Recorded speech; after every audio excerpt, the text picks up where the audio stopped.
ಆತ್ಮೀಯ ಸ್ಪರ್ಧಾರ್ಥಿಗಳೇ, ಇಂದಿನ ಅವಧಿನಲ್ಲಿ ನಾನು ಸಾಮಾನ್ಯ ವಿಜ್ಞಾನ ಅದರಲ್ಲೂ ಕೂಡ ವಿಶೇಷವಾಗಿ ಅನ್ವಯಿಕ ವಿಜ್ಞಾನದ ಬಗ್ಗೆ ಮಾತಾಡ್ತಾ ಬರ್ತೀನಿ. ಇತ್ತೀಚಿನ ಸ್ಪರ್ಧಾತ್ಮಕ ಪರೀಕ್ಷೆಗಳಲ್ಲಿ PSI ಇರ್ಬೋದು, ಪೊಲೀಸ್ ಕಾನ್ಸ್ಟೇಬಲ್ ಇರ್ಬೋದು, ಮತ್ತು KS ಪರೀಕ್ಷೆಗಳು ಮತ್ತು KEA ನಡೆಸುವಂಥ ಪರೀಕ್ಷೆಗಳಲ್ಲಿ ವಿಜ್ಞಾನ ವಿಭಾಗದಲ್ಲಿ ಅನ್ವಯಿಕ ಪ್ರಶ್ನೆಗಳನ್ನು ಕೇಳ್ತಾ ಇದ್ದಾರೆ. ಅದರಲ್ಲೂ ಕೂಡ ನಿತ್ಯ ಜೀವನಕ್ಕೆ ವಿಜ್ಞಾನದ ಪರಿಕಲ್ಪನೆಗಳನ್ನು ಅನ್ವಯಿಸಿ ಪ್ರಶ್ನೆಗಳನ್ನು ಕೇಳ್ತಾ ಇದ್ದಾರೆ. ಅದಕ್ಕೆ ಅನುಗುಣವಾಗಿ ಇವತ್ತಿನ ದಿನದಲ್ಲಿ ಕೆಲವು ಪ್ರಶ್ನೆಗಳನ್ನು ಬಿಡಿಸ್ತಾ ಬರ್ತೀನಿ. ಅವುಗಳು ಮುಂದಿನ ಸ್ಪರ್ಧಾತ್ಮಕ ಪರೀಕ್ಷೆಗಳಿಗೆ ಉಪಯುಕ್ತ ಆಗ್ತಾ ಬರ್ತವೆ. ಮೊದಲನೇದಾಗಿ ಬರ್ತಾಯಿದ್ದೀನಿ. ಯಾವ ಪ್ರಶ್ನೆ? ಈಗ ಈ ಕೆಳಗಿನ ಯಾವ ಪ್ರಾಣಿಗಳು ಶೀತರಕ್ತ ಪ್ರಾಣಿಗಳು? ಇಲ್ಲಿ ಪ್ರಶ್ನೆನ ನಾವು ಅರ್ಥ ಮಾಡ್ಕೋಬೇಕು. ಕ್ವಶನ್ ಕೊಟ್ಟಿರೋದ್ರಾಗ ಏನು ಕೇಳಿದ್ದಾರೆ ಅಂದರೆ, ಯಾವ ಪ್ರಾಣಿಗಳು ಇಲ್ಲಿ ಕೊಟ್ಟಿದ್ದಾರೆ 4 ಆಪ್ಷನ್ಸಲ್ಲಿ ಶೀತರಕ್ತ ಪ್ರಾಣಿಗಳು ಅಂತ ಕೇಳಿದ್ದಾರೆ. ಇಂಗ್ಲೀಷ್ ಪದ ಕೋಲ್ಡ್ ಬ್ಲಡೆಡ್ ಅನಿಮಲ್ಸ್ ಅಂತ. ಕೋಲ್ಡ್ ಬ್ಲಡೆಡ್ ಅನಿಮಲ್ಸ್ಗಳು ಈ ಕೆಳಗಿನ ಯಾವುದು? ಉತ್ತರವನ್ನು ಫಸ್ಟು ನೋಡೋದಕ್ಕಿಂತ ಮುಂಚಿತವಾಗಿ ನಾನು ಸ್ವಲ್ಪ ಹಿನ್ನೆಲೆ ಕೊಡ್ತಾ ಬರ್ತೀನಿ. ಆಮೇಲೆ ಉತ್ತರವನ್ನು ನಾವೇ ಗುರುತಿಸೋಣ. ಮೊದಲೇದು ಬಂದಾಗ ಪ್ರಾಣಿಗಳನ್ನು 2 ಭಾಗವಾಗಿ ವಿಂಗಡಿಸ್ತೀವಿ. ಯಾವ್ಯಾವು ಸರ್? ಒಂದನೇದು ಬಂದಾಗ ಶೀತರಕ್ತ ಪ್ರಾಣಿ ಮತ್ತು ಬಿಸಿ ರಕ್ತ ಪ್ರಾಣಿ. ಅಲ್ಲಿಗೆ ಅನಿಮಲ್ಸ್ಗಳನ್ನು 2 ಭಾಗವಾಗಿ ವಿಂಗಡಿಸ್ಬೋದು. ಒಂದನೇದು ಕೋಲ್ಡ್ ಬ್ಲಡೆಡ್ ಅನಿಮಲ್ಸು ಮತ್ತು ವಾರ್ಮ್ ಬ್ಲಡೆಡ್ ಅನಿಮಲ್ಸು. ಕನ್ನಡದಲ್ಲನ್ನು ಶೀತರಕ್ತ ಪ್ರಾಣಿಗಳು ಅಂತ ಕರಿತಾ ಬರ್ತೀವಿ. ಶೀತರಕ್ತ ಪ್ರಾಣಿಗಳು ಅಂದಾಗ ಕೋಲ್ಡ್ ಬ್ಲಡೆಡ್ ಅನಿಮಲ್ಸು ಏನಿವು. ನೆಕ್ಸ್ಟ್ ಇನ್ನೊಂದು ವರ್ಗ ಇದೆ, ಅದನ್ನು ಬಿಸಿ ರಕ್ತ ಪ್ರಾಣಿಗಳು ಅಂತ ಕರಿತೀವಿ. ಕನ್ಫ್ಯೂಸ್ ಮಾಡ್ಕೋಬಾರ್ದು. ಇಲ್ಲಿ ಪ್ರಾಣಿಗಳ ರಕ್ತ ಬಿಸಿನೂ ಅಲ್ಲ ಅಥವಾ ತಂಪು ಅನ್ನೋದ್ರ ಮೇಲಲ್ಲ. ಇಲ್ಲಿ ಯಾವುದೋ ಒಂದು ಕಾನ್ಸೆಪ್ಟನ್ನು ಇಟ್ಕೊಂಡಿದ್ದಾನೆ, ಅದಕ್ಕಾಗಿ ಈ ಪ್ರಶ್ನೆಗಳನ್ನು ಕೇಳ್ತಾ ಬರ್ತಾನೆ. ಸುಮಾರು ಬಾರಿ ಸ್ಪರ್ಧಾತ್ಮಕ ಪರೀಕ್ಷೆಗಳಲ್ಲಿ ಈ ಪ್ರಶ್ನೆಯನ್ನು ರೈಸ್ ಮಾಡಿದ್ದಾರೆ. ಅನಿಮಲ್ಸ್ಗಳನ್ನು ಚೇಂಜ್ ಮಾಡಿರ್ಬೋದು. ಈಗ ಮೊದಲೇ ಬರ್ತೀನಿ, ಕೋಲ್ಡ್ ಬ್ಲಡೆಡ್ ಅನಿಮಲ್ಸ್ಗಳಂದ್ರೇನು? ಯಾವನ್ನು ನಾವು ಕೋಲ್ಡ್ ಬ್ಲಡೆಡ್ ಅನಿಮಲ್ಸ್ಗಳಂತ ಕರಿತಾ ಬರ್ತೀವಿ? ಶೀತರಕ್ತ ಪ್ರಾಣಿಗಳು ಅಂದರೆ ಭಾಳ ಸಿಂಪಲ್ಲಾಗಿ ಉದಾಹರಣೆ ಕೊಡ್ಬೋದು. ಯಾವ ಪ್ರಾಣಿಯ ದೇಹದ ತಾಪ ಇಂಗ್ಲೀಷಲ್ಲಿ temperature, body temperature, internal temperature ವಾತಾವರಣದ ತಾಪಮಾನಕ್ಕೆ ಬದಲಾವಣೆ ಆಗುತ್ತೋ ಅದನ್ನು ನಾವು ಏನಂತ ಕರಿತೀವಿ? ಶೀತರಕ್ತ ಪ್ರಾಣಿ ಅಂತ ಕರಿತಾ ಬರ್ತೀವಿ. ಅಲ್ಲಿಗರ್ಥ ದೇಹದ ತಾಪ ಅಂದರೆ ಇಂಟರ್ನಲ್ ಬಾಡಿ ಟೆಂಪ್ರೇಚರು ಸರೌಂಡಿಂಗ್ ಟೆಂಪ್ರೇಚರ್ಗೆ ಚೇಂಜ್ ಆಗಬೇಕು, ಫ್ಲಕ್ಚುಯೇಟ್ ಆಗ್ತದೆ, ಬದಲಾವಣೆ ಆಗುತ್ತೆ. ಅಲ್ಲಿಗೆ ವಾತಾವರಣದಲ್ಲಿ ಅಥವಾ ಪರಿಸರದಲ್ಲಿ ತಾಪಮಾನ ಬದಲಾದಂತೆ ಇದರ ತಾಪಮಾನ ಬದಲಾಗುತ್ತೆ. ಹಾಗಾದರೆ surrounding temperature internal body temperature ಮೇಲೆ ಇಂಪ್ಯಾಕ್ಟ್ ಆಗ್ತಾ ಬರ್ತದೆ. ಯಾವ ಪ್ರಾಣಿನಲ್ಲಿ ಇಂಥದ್ದು ಕಂಡು ಬರ್ತದೋ ಅವುಗಳನ್ನು ಶೀತರಕ್ತ ಪ್ರಾಣಿಗಳು ಅಂತ ಕರಿತೀವಿ. ಈ ಪ್ರಾಣಿಗಳದ್ದು ವಿಶೇಷ ಗುಣ ಏನಂದರೆ, ಇವುಗಳು ಸರೌಂಡಿಂಗ್ ಟೆಂಪರೇಚರು ವ್ಯತ್ಯಾಸ ಆದಾಗ ಬದುಕೋದಕ್ಕೆ ಕಷ್ಟಪಡ್ತವೆ. ಉದಾಹರಣೆ, ಇದಕ್ಕೆ ತುಂಬ ಉತ್ತಮ ಉದಾಹರಣೆ ಅಂದಾಗ ಅಕಶೇರುಕಗಳು ಬರ್ತವೆ. ಅಕಶೇರುಕಗಳು ಅಂದರೆ ಇನ್ವರ್ಟಬರೇಟ್ಸ್ ಅಂತ ಕರಿತಾ ಬರ್ತೀವಿ. ಅಕಶೇರುಕಗಳು ಅಂದರೆ ಬೆನ್ನೆಲುಬನ್ನು ಒಂದೇ ಇರೋದಂಥವನ್ನ, ಬೆನ್ಮೂಳೆಯನ್ನು ಒಂದೇ ಇರೋನ್ನ ಅಕಶೇರುಕಗಳು ಇನ್ವರ್ಟಬರೇಟ್ಸ್ ಅಂತ ಕರಿತೀವಿ. ಇದರಲ್ಲಿ 9 ವರ್ಗಗಳು ಬರ್ತದೆ. ಪ್ರೋಟೋಜೋವಾ, ಫೋರಿಫೆರಾ, ಸಿಲಿಂಟ್ರೇಟಾ, ಪ್ಲಾಟಿಯಲ್ಮೆಂಥೀಸು, ನೆಮಟಾಯಲ್ಮೆಂಥೀಸು, ಅನಿಲಿಡಾ, ಮೊಲಸ್ಕಾ, ಆರ್ಥೋಪೋಡಾ ಮತ್ತು ಎಕೈನೋಡರ್ಮಿಟಾ. ಅಲ್ಲಿಗರ್ಥ ಇವೆಲ್ಲವೂ ಕೂಡ ಇದಾಗ್ತಾ ಬರ್ತವೆ, ಬೆನ್ಮೂಳೆ ಇಲ್ಲದವು. ಇವುಗಳು ಸಾಮಾನ್ಯವಾಗಿ ಜಲಚರಗಳಾಗಿರ್ತವೆ. ಹಾಗಾದರೆ ಕೆಲವು ಭೂಮಿ ಮೇಲೂ ವಾಸ ಮಾಡ್ಬೋದು. ಆದರೆ ಇವುಗಳ ವಿಶೇಷ ಗುಣ ಏನಂದರೆ, ವಾತಾವರಣದ ತಾಪಮಾನ ಬದಲಾವಣೆ ಆದಾಗ ಇವುಗಳ ದೇಹದ ತಾಪಮಾನ ಬದಲಾಗ್ತಾ ಬರ್ತದೆ. ಯಾವಾಗ ಇಂಥ ಬದಲಾವಣೆಗಳನ್ನು ಕಂಡು ಬರ್ತದೋ ಅಂಥ ಪ್ರಾಣಿಗಳನ್ನು ನಾವು ಶೀತರಕ್ತ ಪ್ರಾಣಿಗಳು ಅಂತ ಕರಿತಾ ಬರ್ತೀವಿ. ಮತ್ತೆ ಬರ್ತೀವಿ ಸರ್, ಅಕಶೇರುಕದಲ್ಲೇನೋ ಆಯಿತು, ಇನ್ವರ್ಟಬ್ರೇಟ್ಸ್ಗೆ. ಕಶೇರುಕದಲ್ಲಿಲ್ವೇ? ಕಶೇರುಕದಲ್ಲಿ ಈ ಪ್ರಾಣಿಗಳು ಕಂಡು ಬರಲ್ವೇ? ಕಶೇರುಕದಲ್ಲಿ ಬಂದಾಗ, ಕಶೇರುಕ ಅಂದರೆ ವರ್ಟಬರೇಟ್ಸ್ ಅಂತ ಕರಿತಾ ಬರ್ತೀವಿ. ಕಶೇರುಕಗಳು ಇದರಲ್ಲಿ 5 ವರ್ಗಗಳು ಬರ್ತದೆ. ಒಂದನೇದು ಮೀನುಗಳು, ಉಭಯವಾಸಿಗಳು, ಸರೀಸೃಪಗಳು, ಪಕ್ಷಿಗಳು ಮತ್ತು ಸಸ್ತನಿಗಳು. ನಾನೀಗ ಎತ್ಕೊತಾ ಇರೋದು ಅಲ್ಲಿಗೆ ಶೀತರಕ್ತ ಪ್ರಾಣಿಗಳಲ್ಲಿ ಯಾವುದು ಬರ್ತದೆ? ವರ್ಟಬರೇಟ್ಸಾಗೆ ಯಾವ ಈ ವರ್ಗಕ್ಕೆ ಬರ್ತವೆ? ಯಾವುದಕ್ಕೆ? ಶೀತರಕ್ತ ಪ್ರಾಣಿಗೆ. ಒಂದನೇದು ಬಂದಾಗ ಮೀನುಗಳು ಬರ್ತವೆ. ಮೀನುಗಳು ಬಂದಾಗ ಇವುಗಳು ಶೀತರಕ್ತ ಪ್ರಾಣಿಗಳು. ಯಾಕೆಂದರೆ ವಾತಾವರಣಕ್ಕೆ ಬರ್ತಿದ್ದಂಗೆ ಇಂಟರ್ನಲ್ ಬಾಡಿ ಟೆಂಪ್ರೇಚರು ಚೇಂಜ್ ಆಗ್ತದೆ. ಅವು ಹೊರಗಡೆ ಬಂದು ಬದುಕೋದಕ್ಕೆ ಕಷ್ಟವಾಗ್ತದೆ. ಅಲ್ಲಿಗೆ ತಾಪಮಾನ, ಅದರ ದೇಹದ ತಾಪಮಾನಕ್ಕೆ ಹೊರಗಡೆ ತಾಪಮಾನ ಹೆಚ್ಚಾದರೆ ಅದು ಬದುಕೋಲ್ಲ, ಕಡಿಮೆ ಆದರೂ ಬದುಕಲ್ಲ. ಅಲ್ಲಿಗರ್ಥ ತನ್ನ ಬಾಡಿ ಟೆಂಪ್ರೇಚರನ್ನ ಮೇಂಟೈನ್ ಮಾಡ್ಕೊಳಕ್ಕಾಗಲ್ಲ. ಇದು ಸರೌಂಡಿಂಗ್ ಟೆಂಪ್ರೇಚರ್ ಚೇಂಜ್ ಆದಂಗೆ ಬಾಡಿ ಟೆಂಪ್ರೇಚರ್ ಚೇಂಜ್ ಆಗ್ತದೆ. ಎರಡನೇದು ಬಂದಾಗ ಮೋಸ್ಟ್ ಇಂಪಾರ್ಟೆಂಟ್ ಅಂದರೆ ಉಭಯವಾಸಿಗಳು. ಈ ಕಪ್ಪೆ ಇದೆಯಲ್ಲ, ಈ ಕಪ್ಪೆನೂ ಕೂಡ ಅಲ್ಲಿ ಹೊರಗಡೆ ಬದುಕೋದಕ್ಕೆ ಸಾಧ್ಯ ಅಲ್ಲ. ಅದಕ್ಕೇನು ಮಾಡ್ತದೆ, ನೀರೊಳಗಡೆ ಹೋಗುತ್ತೆ. ಅದಕ್ಕೆ ಉಭಯವಾಸಿ, ಬೋತ್ ಜಲ ಮತ್ತು ನೆಲ ಎರಡು ಕಡೆನೂ ವಾಸ ಮಾಡ್ತದೆ. ಫ್ರಾಕ್ಸ್ಗಳು ಅದಕ್ಕೇನು ಮಾಡ್ತವೆ, ಯಾವುದೋ ಒಂದು ಸೊಪ್ಪಿನ ಕೆಳಗಡೆ ಬದುಕುವಂಥದ್ದು, ಎಲೆಗಳ ಮಧ್ಯದಲ್ಲಿ ಬದುಕೋದು. ಹಾಗಾದರೆ ಸೋಗೆ ಗರಿ ಮಧ್ಯದಲ್ಲಿ ಬದುಕ್ತಾ ಬರ್ತವೆ, ತೆಂಗಿನ ಮರದ ಗರಿ ಮಧ್ಯದಲ್ಲಿ ಬದುಕ್ತಾ ಬರ್ತವೆ. ಯಾಕೆಂದರೆ ಅವುಗಳು ತಮ್ಮ ದೇಹದ ತಾಪಮಾನವನ್ನು ಕಾಪಾಡ್ಕೋಬೇಕಾಗಿರುತ್ತೆ. ನೆಕ್ಸ್ಟ್ ಮೂರನೇದು ಬಂದಾಗ ಭಾಳ ಮುಖ್ಯವಾದದ್ದಂದರೆ ಸರೀಸೃಪಗಳು. ಸರೀಸೃಪ ಅಂದರೆ ಈ ಸರದಾಡವು ಅಥವಾ ಹರಿದಾಡವನ್ನು ನಾವು ಸರೀಸೃಪಗಳು ಅಂತ ಕರಿತಾ ಬರ್ತೀವಿ, ರೆಪ್ಟೈಲ್ಸ್ ಅಂತ ಕರಿತೀವಿ. ತುಂಬ ಬಾರಿ ಕೇಳಿದಾನೆ ಹಾವುಗಳು ಯಾವ ವರ್ಗಕ್ಕೆ ಸೇರುತ್ತೆ ಅಂದರೆ ರೆಪ್ಟೈಲ್ಸ್ ಸೇರುತ್ತೆ. ತುಂಬ ಜನ ಎರಡು ಕಡೆ ವಾಸ ಮಾಡೋದ್ರಿಂದ ಉಭಯವಾಸಿ ಅಂತ ತಪ್ಪು ತಿಳ್ಕೊತಾರೆ. ಅದನ್ನು ಸರದಾಡುತ್ತೆ, ಹರಿದಾಡೋದ್ರಿಂದ ಇನ್ನೂ ಕೆಲವು ಕ್ಯಾರೆಕ್ಟರಿಸ್ಟಿಕ್ಸ್ಗಳು ಇರೋದ್ರಿಂದ ಇದು ರೆಪ್ಟೈಲ್ಸ್ ಅಂತ ಕರಿತೀವಿ. ಅಲ್ಲಿಗೆ ಮೊಸಳೆ ರೆಪ್ಟೈಲ್ಸು, ಹಾವು ರೆಪ್ಟೈಲ್ಸು, ಕಪ್ಪೆ ಉಭಯವಾಸಿ. ಅಲ್ಲಿಗೆ ಅರ್ಥ ಅಕಶೇರುಕಗಳು ಮತ್ತು ಕಶೇರುಕಗಳಲ್ಲಿ 3 ವರ್ಗಗಳು ಶೀತರಕ್ತ ಪ್ರಾಣಿಗಳಾಗ್ತವೆ. ಇವುಗಳ ದೇಹದ ತಾಪಮಾನ ವಾತಾವರಣದ ತಾಪಮಾನಕ್ಕೆ ಬದಲಾವಣೆ ಆಗುತ್ತೆ. ಅದೇ ರೀತಿ ಬಿಸಿ ರಕ್ತ ಪ್ರಾಣಿಗಳು ಅಂತ ಕರೆದು ಇದಕ್ಕೇನಂತ ಕರಿತೀವಿ, ವಾರ್ಮ್ ಬ್ಲಡೆಡ್ ಅನಿಮಲ್ಸ್ ಅಂತ ಕರಿತಾ ಬರ್ತೀವಿ. ಸರ್, ವಾರ್ಮ್ ಬ್ಲಡೆಡ್ ಅನಿಮಲ್ಸ್ ಅಂದರೆ ನಿಮ್ಗೆ ಆಲ್ರೆಡಿ ಗೊತ್ತಾಗಿದೆ. ಈ ವಾರ್ಮ್ ಬ್ಲಡೆಡ್ ಅನಿಮಲ್ಸ್ ಅಂತಿದ್ದಂಗೆ ಅವುಗಳ ದೇಹದ ತಾಪ, ಹಾಗಾದರೆ ಇಂಟರ್ನಲ್ ದೇಹದ ತಾಪ ಇರ್ತದಲ್ಲ, ದೇಹದ ತಾಪ, ಆಂತರಿಕ ತಾಪ ಇದೆಯಲ್ಲ, ಟೆಂಪ್ರೇಚರ್, ಇದನ್ನು ಟೆಂಪ್ರೇಚರ್ ಅಂತ ಕರಿತಾ ಬರ್ತೀವಿ. ಆ ಟೆಂಪ್ರೇಚರು ಸರೌಂಡಿಂಗ್ ಟೆಂಪ್ರೇಚರ್ಗೆ ಯಾವುದೇ ಕಾರಣಕ್ಕೂ ಬದಲಾಗಲ್ಲ. ಪರಿಸರದಲ್ಲಿ ಏನೇ ತಾಪಮಾನ ಬದಲಾವಣೆ ಆದರೂ ಕೂಡ ಇದು ತನ್ನ ದೇಹದ ತಾಪಮಾನವನ್ನು ಕಾಪಾಡಿಕೊಳ್ಳೋ ಶಕ್ತಿಯನ್ನು ಹೊಂದಿರ್ತದೆ. ಉದಾಹರಣೆ ಕೊಡ್ತಾ ಬರ್ತೀನಿ. ಅಲ್ಲಿಗೆ ಮಾನವನ ದೇಹದ ತಾಪ, ಆರೋಗ್ಯವಂತ ಮಾನವನ ದೇಹದ ತಾಪ, ಆರೋಗ್ಯವಂತ ಅಂತ ಯಾಕೆ ಹೇಳ್ತೀನಿ ಅಂದರೆ ಜ್ವರ ಬಂದಾಗ ಬೇರೆ ಟೆಂಪ್ರೇಚರ್ ಇರ್ತದೆ. ಇದು ಆವರೇಜ್ ಟೆಂಪ್ರೇಚರು ಹ್ಯೂಮನ್ ಬೀಯಿಂಗ್ದು 37 ಡಿಗ್ರಿ ಸೆಲ್ಸಿಯಸ್ ಟೆಂಪ್ರೇಚರ್ ಇರ್ತದೆ. ಸೆಲ್ಸಿಯಸ್ಸಾಗಿ ಹೇಳೋದಾದರೆ 37 ಡಿಗ್ರಿ ಸೆಲ್ಸಿಯಸ್ಸು. ಸುಮಾರು ಬಾರಿ ಕೇಳಿದ್ದಾನೆ.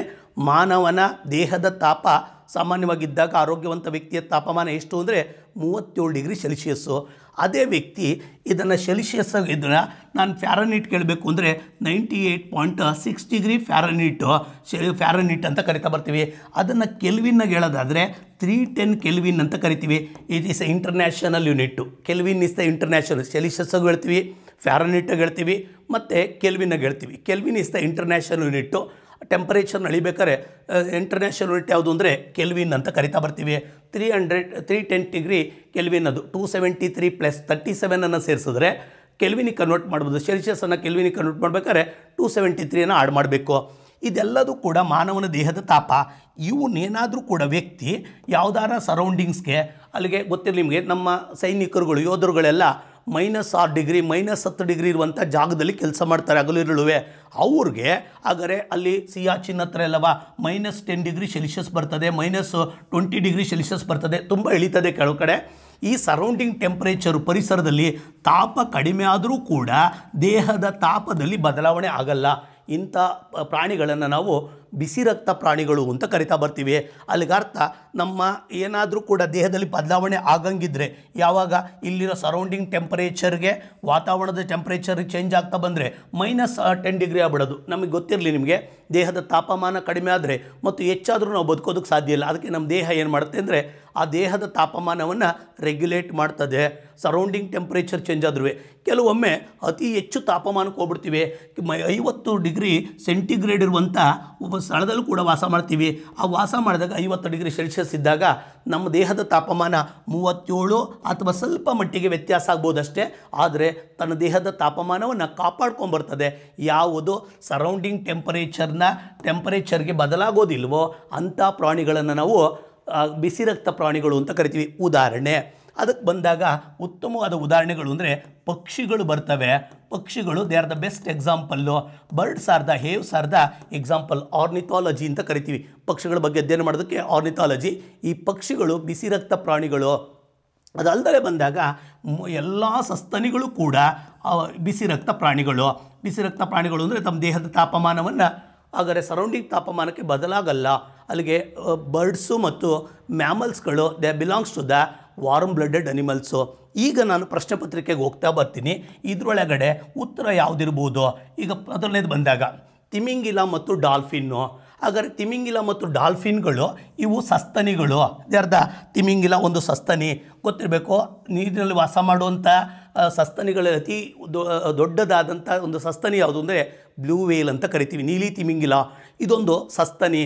ಇದನ್ನು ಒಂದೇ ಸ್ತನವನ್ನು ಹೊಂದಿದೆ ಮತ್ತು ಹಾಲನ್ನು ಉಣಿಸುತ್ತೆ, ಮರಿ ಆಗ್ತಾ ಬರ್ತವೆ. ಇಂಥವಕ್ಕೆ ಸಸ್ತನಿಗಳು ಅಂತ ಕರಿತೀವಿ. ಜೊತೆಗೆ ಡಾಲ್ಫಿನ್ ಕೂಡ ಸಸ್ತನಿ. ಇದನ್ನು ನ್ಯಾಷನಲ್ ಅಕ್ವಾಟಿಕ್ ಅನಿಮಲ್ ಅಂತ ಡಿಕ್ಲೇರ್ ಮಾಡಿದ್ದಾರೆ. ಗಂಗಾ ನದಿಯ ಇದನ್ನು ಡಾಲ್ಫಿನನ್ನು ಭಾರತ ಸರ್ಕಾರ ಇದನ್ನು ರಾಷ್ಟ್ರೀಯ ಜಲಚರ ಪ್ರಾಣಿ ಅಂತ ಡಿಕ್ಲೇರ್ ಮಾಡಿದೆ. ಅಲ್ಲಿಗೆ ಕ್ವಶನ್ ಕೇಳ್ಬೋದು, ರಾಷ್ಟ್ರೀಯ ಜಲಚರ ಪ್ರಾಣಿ ಯಾವುದು ಅಂತ ಕೇಳಿದ್ರೆ ಡಾಲ್ಫಿನ್ನು. ಇವೆರಡೂ ಕೂಡ ಮ್ಯಾಮಲ್ಸ್ ಆದ್ದರಿಂದ ಇವುಗಳು ವಾರ್ಮ್ ಬ್ಲಡೆಡ್ ಅನಿಮಲ್ಸ್ಗಳು. ವಾರ್ಮ್ ಬ್ಲಡೆಡ್ ಅನಿಮಲ್ಸ್ ಅಂತಿದ್ದಂಗೆ ನಿಮಗೆ ಗೊತ್ತಾಯಿತು. ಹಾಗಾದರೆ ಬಿಸಿ ರಕ್ತ ಪ್ರಾಣಿಗಳು ಈಗ ಗೊತ್ತಾಯಿತು. ಎರಡು ಇವು ಆಪ್ಷನ್ ಬರಲ್ಲ. ಅವ್ರು ಕೇಳಿರೋದು ಶೀತ ರಕ್ತ ಪ್ರಾಣಿ ಯಾವುದು ಅಂತವ. ಆ ಎರಡು ಪ್ರಾಣಿಗಳು ಶೀತ ರಕ್ತ ಪ್ರಾಣಿಗಳಾಗಬೇಕು. ಮತ್ತು ಎರಡನೇ ಆಪ್ಷನ್ ಬರ್ತಾ ಇದ್ದೀನಿ ನಾನೀಗ. ಇದರಲ್ಲಿ ಬಂದರೆ ಏನದು, ಮೊದಲನೇದು ತಿಮಿಂಗಿಲ. ನಮ್ಗೆ ಆಲ್ರೆಡಿ ಗೊತ್ತಿದೆ, ಇದು ಸಸ್ತನಿ ಆದಮೇಲೆ ವಾರ್ಮ್ ಬ್ಲಡೆಡು. ಇಲ್ಲಿ ಒಂದು ಪ್ರಶ್ನೆ ಬರ್ತದೆ ಇಲ್ಲಿಗ. ಹಾಗಾದರೆ ಶಾರ್ಕನ್ನು ತುಂಬ ಜನ ತಿಳ್ಕೊಂಡಿದ್ದಾರೆ. ಅದು ಮ್ಯಾಮಲ್ ಅಲ್ಲ, ಅದು ಫಿಶ್, ಅದು ಕಾರ್ಟಿಲೇಜಿಯಸ್ ಫಿಶ್. ಅದು ಅದರಿಂದ ಮೀನಾದ್ರಿಂದ ಇದು ಏನಾಗಿದೆ, ಇದು ಒಂದು ಇದಾದ ಮೀನಾದ್ರಿಂದ ಇದು ಕೋಲ್ಡ್ ಬ್ಲಡೆಡ್ ಅನಿಮಲ್ಸು. ಅಲ್ಲಿಗೆ ಈ ಆಪ್ಷನ್ ಆಗಲ್ಲ. ಯಾಕಾಗಲ್ಲ ಅಂದರೆ ಇಲ್ಲಿ ಏನಿದೆ, ಸಸ್ತನಿ ಇದೆ. ಹಾಗಾದ್ರೆ ಅದು ವಾರ್ಮ್ ಬ್ಲಡೆಡ್ ಅನಿಮಲ್ಸು. ಆ ವಾರ್ಮ್ ಬ್ಲಡೆಡ್ ಬೇಕಂತಲೇ ಕೊಟ್ಟಿದ್ದಾನೆ ಅವನು. ಒಂದು ವಾರ್ಮು, ಇನ್ನೊಂದು ಕೋಲ್ಡು. ಅವನು ಕೇಳಿರೋ ಕ್ವಶನ್ ಏನಂತೂ, ಈ ಕೆಳಗಿನ ಯಾವ ಪ್ರಾಣಿಗಳು ಎರಡೂ ಇರಬೇಕು, ಅದಕ್ಕೆ ಎರಡೂ ಕೂಡ ಶೀತರಕ್ತ ಪ್ರಾಣಿ ಆಗಬೇಕು. ಮುಂದೆ ಬರ್ತಾ ಇದ್ದೀನಿ. ಡಾಲ್ಫಿನ್ ಇಸ್ ಎ ಮ್ಯಾಮಲ್ ಅಂತಿದ್ದಂಗೆ ಟಕ್ ಅಂತ ನಾವು ಯೋಚನೆ ಮಾಡಬೇಕು. ಇವು ವಾರ್ಮ್ ಬ್ಲಡೆಡ್ ಅನಿಮಲ್ಸ್ಗಳು, ಬಿಸಿ ರಕ್ತ ಪ್ರಾಣಿ, ಸಸ್ತನಿಗಳು. ನೆಕ್ಸ್ಟ್ ಮುಂದೆ ಬರ್ತೀನಿ. ಹಾಗಾದರೆ ಇಲ್ಲಿ ಮತ್ತೆ ಶಾರ್ಕ್ ಆಗ್ತಾ, ಇದು ಮೀನು. ಹಾಗಾದರೆ ಇದು ಕೋಲ್ಡ್ ಬ್ಲಡೆಡ್ ಅನಿಮಲ್ಸು. ಹಾಗಾದರೆ ಶೀತರಕ್ತ ಪ್ರಾಣಿ ಇದು. ಅಲ್ಲಿಗೆ ಅರ್ಥ ಇದರಲ್ಲೂ ಕೂಡ ಎರಡೂ ಶೀತರಕ್ತ ಪ್ರಾಣಿ ಬರಲ್ಲ. ಈಗ ಬರ್ತಾ ಇದ್ದೀನಿ. ಶಾರ್ಕ್ ಇಸ್ತಾ ಏನದು, ಇಟ್ ಈಸ್ ಎ ಫಿಶ್ ಅಂದಮೇಲೆ ಇದೊಂದು ಕೋಲ್ಡ್ ಬ್ಲಡೆಡ್ ಅನಿಮಲ್ಸು, ಶೀತರಕ್ತ ಪ್ರಾಣಿ. ಅದೇ ಥರ ಮೊಸಳೆ ಸಸ್ತನಿ, ಅದು ರೆಪ್ಟೈಲ್ ಆದ್ದರಿಂದ ಇದನ್ನು ರೆಕಾರ್ಡೆಸೆ ಇದನ್ನು ಕೂಡ ನಾವು ಕೋಲ್ಡ್ ಬ್ಲಡೆಡ್ ಅನಿಮಲ್ಸ್ ಅಂತ ಕರಿತಾ ಬರ್ಬೋದು. ಆನ್ಸರ್ ನಮ್ಮ ಕೈಗೆ ಸಿಕ್ಕಿಬಿಡ್ತು. ಎರಡು ಕೂಡ ಇವು ಶೀತರಕ್ತ ಪ್ರಾಣಿಗಳು ಯಾವ್ಯಾವು, ಒಂದನೇದು ಶಾರ್ಕು, ಇನ್ನೊಂದು ಮೊಸಳೆ. ಉತ್ತರ ನಾಲ್ಕನೇದಾಗಿದೆ. ನಾಲ್ಕನೇದು ಹೇಗೆ ಅಂತ ಗೊತ್ತಾಯಿತು ನಿಮಗೀಗ. ಶಾರ್ಕು ಮತ್ತು ಮೊಸಳೆ ಎರಡೂ ಕೂಡ ಶೀತರಕ್ತ ಪ್ರಾಣಿಗಳು. ದೇಹದ ತಾಪಮಾನ ಹೊರಗಡೆ ಸರೌಂಡಿಂಗ್ ತಾಪಮಾನಕ್ಕೆ ಬದಲಾಗುತ್ತೆ. ಅದರಿಂದ ಇದು ಒಂದು ಫಿಶ್ಶು, ಇನ್ನೊಂದು ಆಗ ರೆಪ್ಟೈಲು. ಅಲ್ಲಿಗೆ ಗೊತ್ತಿರಬೇಕು, ಮೀನುಗಳು, ಉಭಯವಾಸಿಗಳು ಮತ್ತು ಸರೀಸೃಪಗಳು ಕೋಲ್ಡ್ ಬ್ಲಡೆಡ್ ಅನಿಮಲ್ಸ್ಗಳು. ಇದು ನಿಮಗೆ ಅರ್ಥ ಆಗ್ತಾ ಬಂತು. ಈಗ ಭಾಳ ಮುಂದಿನ ಪ್ರಶ್ನೆಗೆ ಹೋಗ್ತಾ ಬರ್ತೀನಿ. ಇದ್ರ ಬಗ್ಗೆ ಕಂಪ್ಲೀಟಾಗಿ ಗೊತ್ತಾಗಿದೆ. ಮುಂದಿನ ಪ್ರಶ್ನೆ ಯಾವುದು, ಆಮ್ಲ ಮಳೆಗೆ ಕಾರಣವಾದ ರಾಸಾಯನಿಕಗಳು. ಫಸ್ಟ್ ಆಫ್ ಆಲ್ ನಾವು ಆಮ್ಲ ಮಳೆ ಅಂದರೆ ಏನು ಅಂತ ತಿಳ್ಕೊಳ್ಳೋಣ, ಆಮೇಲೆ ರಾಸಾಯನಿಕಗಳ ಬಗ್ಗೆ ಮಾತಾಡ್ತಾ ಬರ್ತೀನಿ. ಈಗ ನಾನು ಮೊದಲು ಆಸಿಡ್ ರೈನ್ ಬಗ್ಗೆ ಮಾತಾಡ್ತಾ ಬರ್ತೀನಿ. What is acid rain? ಆಮ್ಲ ಮಳೆ ಅಂದ್ರೇನು? ಆಮ್ಲ ಮಳೆ ಯಾವಾಗ ಉಂಟಾಗುತ್ತೆ? ಆಮ್ಲ ಮಳೆ ಸರ್, ಇದು ಇಂಗ್ಲೀಷ್ ಪದ ಏನಂತ ಕರೀತಾರೆ ಅಂದರೆ ಆಸಿಡ್ ರೈನ್ ಅಂತ ಕರೀತಾರೆ. ಇದನ್ನು ಎನ್ವೈರನ್ಮೆಂಟಲ್ ಸೈನ್ಸಲ್ಲಿ ಕೇಳ್ತಾರೆ, ಭೂಗೋಳಶಾಸ್ತ್ರದಲ್ಲಿ ಕೂಡ ಬರ್ಬೋದು ಪ್ರಶ್ನೆಗಳು. ಇತ್ತೀಚೆಗೆ ತುಂಬ ಪ್ರಚಲಿತವಾಗಿರುವಂಥ ಒಂದು ಟಾಪಿಕ್ ಆಗಿದೆ ಇದು ಆಸಿಡ್ ರೈನು. ಏನದು ಗೊತ್ತಿರಲಿ ನಿಮಗೆ. ಯಾವ ನೀರನ್ನು ನಾವು ಆಮ್ಲ ಮಳೆ ಅಂತ ಕರಿತೀವಿ ಅಂದರೆ ಯಾವ ನೀರಿನ pH ಮೌಲ್ಯ, ಹಾಗಾದರೆ ಪೊಟೆನ್ಸ್ ಆಫ್ ಹೈಡ್ರೋಜನ್ ಅಂತ ಕರಿತೀವಿ. ಇದನ್ನು ಹೈಡ್ರೋಜನ್ ಅಯಾನ್ನ ಕಾನ್ಸಂಟ್ರೇಷನನ್ನು ಒಂದು ದ್ರವದಲ್ಲಿ ಪತ್ತೆ ಹಚ್ಚಿದ್ರೆ ಅದನ್ನು pH ಮೌಲ್ಯ ಅಂತ ಕರಿತೀವಿ. ಯಾವುದರ pH ಮೌಲ್ಯ 5.6ಕ್ಕಿಂತ pH ಮೌಲ್ಯ 5.6ಕ್ಕಿಂತ ಕಡಿಮೆ ಇರ್ತದೋ ಅಂಥ ನೀರನ್ನು ನಾವು, ಅಂಥ ಮಳೆಯನ್ನು ಅಥವಾ ಮಳೆ ನೀರನ್ನು ನಾವು ಆಮ್ಲ ಮಳೆ ಅಂತ ಕರಿತೀವಿ. ತುಂಬ ಬಾರಿ ಕ್ವಶನ್ಸ್ ಕೇಳಿದ್ದಾನೆ. ಹಾಗಾದರೆ ಆಮ್ಲ ಮಳೆಯ pH ಮೌಲ್ಯ ಎಷ್ಟು ಅಂತ ಕೇಳಿದ್ರೆ 5.6ಕ್ಕಿಂತ ಕಡಿಮೆ. ಒಂದು ಸ್ವಲ್ಪ pH ಮೌಲ್ಯ ಬರ್ತೀನಿ. ಯಾವುದಾದರೂ ಒಂದು ದ್ರವ ಆಮ್ಲವೋ ಅಥವಾ ಪ್ರತ್ಯಾಮ್ಲವೋ ಅಂತ ಕಂಡುಹಿಡಿಬೇಕು ಅಂದರೆ ನಾವು ಅಲ್ಲಿಗೆ pH ಮೌಲ್ಯವನ್ನು ಕಂಡುಹಿಡಿತೀವಿ. ಈ pH ಮೌಲ್ಯ 0ಇಂದ ಸ್ಟಾರ್ಟ್ ಆಗಿ 14ವರೆಗೂ ಬರ್ತದೆ. ಅಲ್ಲಿಗೆ pH ಸ್ಕೇಲಲ್ಲಿ 0ಇಂದ ಸ್ಟಾರ್ಟ್ ಆಗಿದ್ದು 14ವರೆಗೂ ಕೂಡ ಸ್ಕೇಲ್ ಸ್ಟಾರ್ಟ್ ಆಗ್ತದೆ. ಇಲ್ಲಿ ಬಂದಾಗ 7 ಇಸ್ ಎ ನ್ಯೂಟ್ರಲ್, ತಟಸ್ಥ ಅಂತ ಕರಿತೀನಿ. 7 ಒಂದು ನ್ಯೂಟ್ರಲ್ ಅಂತ ಕರೆದೆ. ನ್ಯೂಟ್ರಲ್ ಅಂದ್ರೆ ಅರ್ಥ ನಿಮಗೆ ಗೊತ್ತಾಗಬೇಕಿದು. ಹಾಗಾದರೆ ಆಮ್ಲವೂ ಅಲ್ಲ ಪ್ರತ್ಯಾಮ್ಲವೂ ಅಲ್ಲ, ಅದನ್ನು ನಾನೇನಂತ ಕರಿತೀನಿ ಗೊತ್ತಾ? ತಟಸ್ಥ ಅಂತ ಕರಿತೀನಿ. ತಟಸ್ಥ ಅನ್ನೋದು ಎಷ್ಟು pH ವ್ಯಾಲ್ಯೂ ಅಂದರೆ 7. ಇಫ್ ಯಾವುದಾರ ಒಂದು ದ್ರವದ pH ಮೌಲ್ಯ 7ಕ್ಕಿಂತ ಕಡಿಮೆ ಆಯಿತು ಅಂದರೆ, 7ಕ್ಕಿಂತ ಕಡಿಮೆ ಎಂದಾಗ, 7ಕ್ಕಿಂತ ಕಡಿಮೆ ಅಂತಿದ್ದಂಗೆ ಬಿಲೋ 7 ಅಂತಿದ್ದಂಗೆ ದಟ್ ಆ ಲಿಕ್ವಿಡ್ ಏನಾಗಿರ್ತದೆ ಅಂದರೆ ಅಸಿಡಿಕ್ ಆಗಿರ್ತದೆ, ಆಮ್ಲೀಯವಾಗಿದೆ. ಕ್ವಶನ್ ಕೇಳ್ಬೋದು, ಆಮ್ಲದ ಪಿ ಎಚ್ ವ್ಯಾಲ್ಯೂ ಎಷ್ಟಿರ್ತದೆ ಅಂತ 7 ಇದೆ ನೋಡಿ. 7ಇಂದ 0 ಕಡೆಗೆ ಹೋದಂಗೆ ಕಾನ್ಸಂಟ್ರೇಷನ್ನು ಜಾಸ್ತಿ ಆಗ್ತದೆ, ಅದರ ಸಾರತೆ ಹೆಚ್ಚಾಗುತ್ತೆ. ಸಾರತೆ ಅಂದರೆ ಕಾನ್ಸಂಟ್ರೇಷನ್ ಅಂತ ಕರಿತೀನಿ. ಒಂದು ಉತ್ತಮವಾದನ್ನೇ ಕೊಡ್ತೀನಿ. 0ಇಂದ 0.5ವರೆಗೆ ಪಿ ಎಚ್ ಮೌಲ್ಯ ಇದೆ. It is A concentrated acid because the P H value ಯಾವ ಕಡೆಗೆ ಬರ್ತಾ ಇದೆ ಹೇಳಿ ನೋಡೋಣ. 0 ಕಡೆ ಬರ್ತಾ ಇದೆ. 0 ಕಡೆಗೆ ಬಂದಂತೂ ಕೂಡ ಸಾರತೆ ಹೆಚ್ಚಾಗುತ್ತೆ. ಯಾವುದರ ಸಾರತೆ? ಆಮ್ಲದ ಸಾರತೆ ಹೆಚ್ಚು. ಯಾವಾಗ ಹೆಚ್ಚಾಗುತ್ತೆ ಅಂದರೆ 7 ಕಡೆಯಿಂದ 0 ಕಡೆಗೆ ಹೋದಾಗ. ಅಲ್ಲಿಗೆ ಅರ್ಥ 0 to 0.5 ಇದೆ ಸಲ್ಫ್ಯೂರಿಕ್ ಆಮ್ಲ, ಬ್ಯಾಟ್ರಿಗಳಲ್ಲಿರ್ತದೆ, ತುಂಬ ಸ್ಟ್ರಾಂಗ್ ಇದೆ. ಹಂಗಾರೆ which is a strongest acid ಅಂತ ಕೇಳಿದಾಗ ಸಲ್ಫ್ಯೂರಿಕ್ ಆಸಿಡ್. ಯಾಕೆಂದರೆ ಪಿ ಎಚ್ ವ್ಯಾಲ್ಯೂ ಏನಾಗಿದೆ? 7ಗಿನ್ನ ಕಡಿಮೆ ಇದೆ. ಅದೇ ಪಿ ಎಚ್ ವ್ಯಾಲ್ಯೂ ಏನಾದರೂ 7ಗಿನ್ನ ಜಾಸ್ತಿ ಆದರೆ, 7ಕ್ಕಿಂತ ಹೆಚ್ಚಾದರೆ ಅದನ್ನು ನಾನು ಪ್ರತ್ಯಾಮ್ಲೀಯ ಅಂತ ಕರಿತೀನಿ. ಪ್ರತ್ಯಾಮ್ಲೀಯ ಅಂದರೆ ಇಟ್ ಈಸ್ ಎ ಬೇಸಿಕ್ ಅಂತ ಕರಿತಾ ಬರ್ತೀವಿ. ಇದು ತುಂಬ ಇಂಪಾರ್ಟೆಂಟ್ ಟಾಪಿಕ್ಕು. ಬೇಸಿಕ್ಸ್ ಅಂದರೆ ಹಾಗಾದ್ರೆ ಬೇಸಿಕ್ ಇವು ಪಿ ಎಚ್ ವ್ಯಾಲ್ಯೂ ಎಷ್ಟಿರ್ತದೆ ಅಂದರೆ ಅಬೋವ್ 7 ಇರ್ತದೆ. 14 ಕಡೆಗೆ ಹೋಗ್ತಾ ಇದೆ. ಇಲ್ಲೊಂದು ವಿಚಿತ್ರ ಏನಂದರೆ ಆ ಕಡೆಗೆ ಹೋದರೆ ಆಮ್ಲದ ಸಾರತೆ ಜಾಸ್ತಿ, ಈ ಕಡೆಗೆ ಹೋದರೆ ಪ್ರತ್ಯಾಮ್ಲದ ಸಾರತೆ ಜಾಸ್ತಿ. ಪ್ರತ್ಯಾಮ್ಲದ ಸಾರತೆ 14 ಕಡೆಗೆ ಹೋದಂಗೆ. ಯಾವುದಾದ್ರೂ 14 ಇದೆ, ಹಾಗಾದ್ರೆ 13 ಇದೆ ಅಂದಾಗ ಸೋಡಿಯಂ ಹೈಡ್ರಾಕ್ಸೈಡು, ಪೊಟ್ಯಾಷಿಯಂ ಹೈಡ್ರಾಕ್ಸೈಡ್ಗಳೆಲ್ಲ ಸ್ಟ್ರಾಂಗ್. ಯಾಕೆ ಅಂದರೆ because the P H value ಏನಾಗಿದೆ? 14, 13ಗಳು ಬರ್ತವೆ. ಈ ಕಡೆ ಬಂದಂಗೆ ಆಗುತ್ತೆ. ಆದರೆ ನಮ್ಮ ಈ ಆಮ್ಲಮಳೆ ಪಿ ಎಚ್ ವ್ಯಾಲ್ಯೂ ಎಷ್ಟಿದೆ? 5.6ಗಿನ್ನ ಕಡಿಮೆ ಇದೆ. 5.6ಗಿನ್ನ ಕಡಿಮೆ ಇರೋದ್ರಿಂದ ಕನ್ಫರ್ಮ್ ಆಯಿತು ಇದು ಆಸಿಡ್ ರೈನು. ಆಸಿಡ್ ರೈನ್ನ ಪಿ ಎಚ್ ವ್ಯಾಲ್ಯೂ 5.6ಕ್ಕಿಂತ ಕಡಿಮೆ. ರಕ್ತ ಪ್ರತ್ಯಾಮ್ಲ 7.4 ಇರ್ತದೆ. ಬಂದೆ ತಟಸ್ಥಕ್ಕೆ ಬರ್ತಿದ್ದೀನಿ ನಾನೀಗ. ತಟಸ್ಥ ಅಂದರೆ ನಿಮಗೆ ಗೊತ್ತಾಯಿತು, ನ್ಯೂಟ್ರಲ್ ಅಂತ. ಹಂಗಾರೆ ಯಾವುದು ತಟಸ್ಥ? ತಟಸ್ಥ ದ್ರಾವಣ ಯಾವುದು? ತಟಸ್ಥವಾಗಿರುವಂಥದ್ದು ಯಾವುದು? ನ್ಯೂಟ್ರಲ್ ಯಾವುದು ಅಂತ ನೋಡೋಣ. ನ್ಯೂಟ್ರಲ್ ಅಂತಿದ್ದಂಗೆ ಗೊತ್ತಿರಬೇಕು, ಪಿ ಎಚ್ ವ್ಯಾಲ್ಯೂ 7 ಇರಬೇಕು. ಪಿ ಎಚ್ ಮೌಲ್ಯ 7 ಇದೆ. ಒಂದು ಎಕ್ಸಾಂಪಲ್ ಕೊಡಿ ಸರ್. ಪಿ ಎಚ್ ವ್ಯಾಲ್ಯೂ 7 ಇರೋಕ್ಕೆ ಡಿಸ್ಟಿಲ್ಡ್ ವಾಟರು. ಡಿಸ್ಟಿಲ್ಡ್ ವಾಟ್ರಲ್ಲಿ ಹಾಗಾದರೆ ಇದನ್ನು ಗೊತ್ತಿರಬೇಕು, ಬಟ್ಟಿ ಇಳಿಸಿದ ನೀರು ಅಂತ ಕರಿತೀವಿ. ಇದರಾಗಿ ಯಾವುದೇ ಕೋಣು ಲವಣಗಳಿರಲ್ಲ. ಹಾಗಾದರೆ ಲವಣ ಇಲ್ಲ ಅಂದಮೇಲೆ ಇದು ಬಟ್ಟಿ ಇಳಿಸಿದ ನೀರಿಗೆ ಆಮ್ಲವೂ ಅಲ್ಲ, ಪ್ರತ್ಯಾಮ್ಲವೂ ಅಲ್ಲ. ಎಂಥ ನೀರಿದು? ಬಟ್ಟಿ ಇಳಿಸಿದ ನೀರು. ಬಟ್ಟಿ ಇಳಿಸಿದ ನೀರು ಮತ್ತು ಮಳೆ ನೀರು ಕೂಡ ಹಾಗಾದರೆ ಏನಾಗುತ್ತೆ? ಇಟ್ ಈಸ್ ಎ ತಟಸ್ಥ, ನ್ಯೂಟ್ರಲ್ಲು. ಅಲ್ಲಿಗೆ ಅಸಿಡಿಕ್ಕೂ ಅಲ್ಲ, ಬೇಸಿಕ್ಕೂ ಅಲ್ಲ. ಪಿ ಎಚ್ ವ್ಯಾಲ್ಯೂ 7 ಇದೆ. ಮಳೆ ನೀರು ಕೂಡ ಆಗ್ತಾ ಬರ್ತದೆ. ಅಲ್ಲಿಗೆ ಬಟ್ಟಿ ಇಳಿಸಿದ ನೀರನ್ನು ಕುಡಿಬಾರ್ದು. ಯಾಕೆ ಕುಡಿಬಾರ್ದು ಅಂದರೆ ಅದ್ರಾಗ ಯಾವುದೇ ಲವಣಗಳಿರಲ್ಲ. ಆಮೇಲೆ ವಿದ್ಯುತ್ ಅವಾಹಕ ಕೂಡ ಹೌದು, ಕರೆಂಟ್ ಹರಿಯಲ್ಲ. ಆಗ ಗೊತ್ತಿರಬೇಕು, ಸಾಲ್ಟ್ಸೋ ಏನಾರು ಹಾಕಿದಾಗ ಕರೆಂಟ್ ಹರಿತಾ ಬರ್ತದೆ.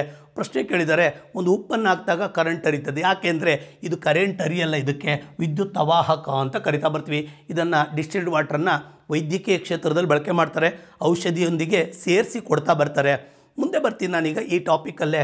ಆಮ್ಲ ಮಳೆ ಅಂದ್ರೇನು, ಯಾಕೆ ಉಂಟಾಗುತ್ತೆ? ಇದು ಭಾಳ ಮುಖ್ಯವಾದದ್ದು.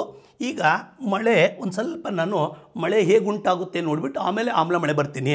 ಈಗ ಕೆರೆ ಕಟ್ಟೆಗಳವೆ ಇಲ್ಲೆಲ್ಲ, ಹಾಗಾದರೆ ಸನ್ರೈಸ್ ಬೀಳ್ತಾ ಬರ್ತದೆ, ಸೂರ್ಯನ ಬೆಳಕು ಬೀಳ್ತಾ ಬರ್ತಿದ್ರ ಮೇಲೆ. ಸೂರ್ಯನ ಬೆಳಕು ಬೀಳ್ತಾ ಇದ್ದಂಗೆ ಈ ನೀರೆಲ್ಲ ಹಾಗಾದರೆ ಸೂರ್ಯನ ಬೆಳಕಿಂದ ಕಾದು ಎವಾಪರೇಷನ್ ಆಗ್ತದೆ. ಎವಾಪರೇಷನ್ ಅಂದರೆ ಬಾಷ್ಪೀಕರಣವಾಗ್ತಾ ಬರ್ತದೆ. ಬಾಷ್ಪೀಕರಣವಾದಾಗ ಈ ಮೇಲ್ಗಡೆ ಹೋದಂಗೆ ನಮಗೆ ಗೊತ್ತಿದೆ ತಾಪಮಾನ ತಗ್ಗುತ್ತೆ. ಇದಕ್ಕೆ 165 ಮೀಟರ್ಗೆ 1 ಡಿಗ್ರಿ ಸೆಲ್ಸಿಯಸ್ ಟೆಂಪರೇಚರು ಕಡಿಮೆ ಆಗ್ತದೆ. ಒಂದು ವಿಷಯ ಗೊತ್ತಿರಲಿ, ಎಷ್ಟು ಡಿಗ್ರಿ ಸೆಲ್ಸಿಯಸ್ಸು? 165. ಹಾಗಾದರೆ 165 ಮೀಟರ್ ಮೇಲಕ್ಕೆ ಹೋದಂತೆ 1 ಡಿಗ್ರಿ ಸೆಲ್ಸಿಯಸ್ ತಾಪಮಾನ ಕಡಿಮೆ ಆಗುತ್ತೆ. ಅಲ್ಲಿಗೆ ಅರ್ಥ ಹಾಗಾದರೆ 1 ಕಿಲೋಮೀಟರ್ಗೆ 6.4 ಡಿಗ್ರಿ ಸೆಂಟಿಗ್ರೇಡು ಟೆಂಪ್ರೇಚರು ಡಿಕ್ರೀಸ್ ಆಗುತ್ತೆ. ಹಿಂಗೆ ಬರೆದಾಗ ಡಿಕ್ರೀಸ್ ಆಗಿದೆ ಅಂತ ಅರ್ಥ.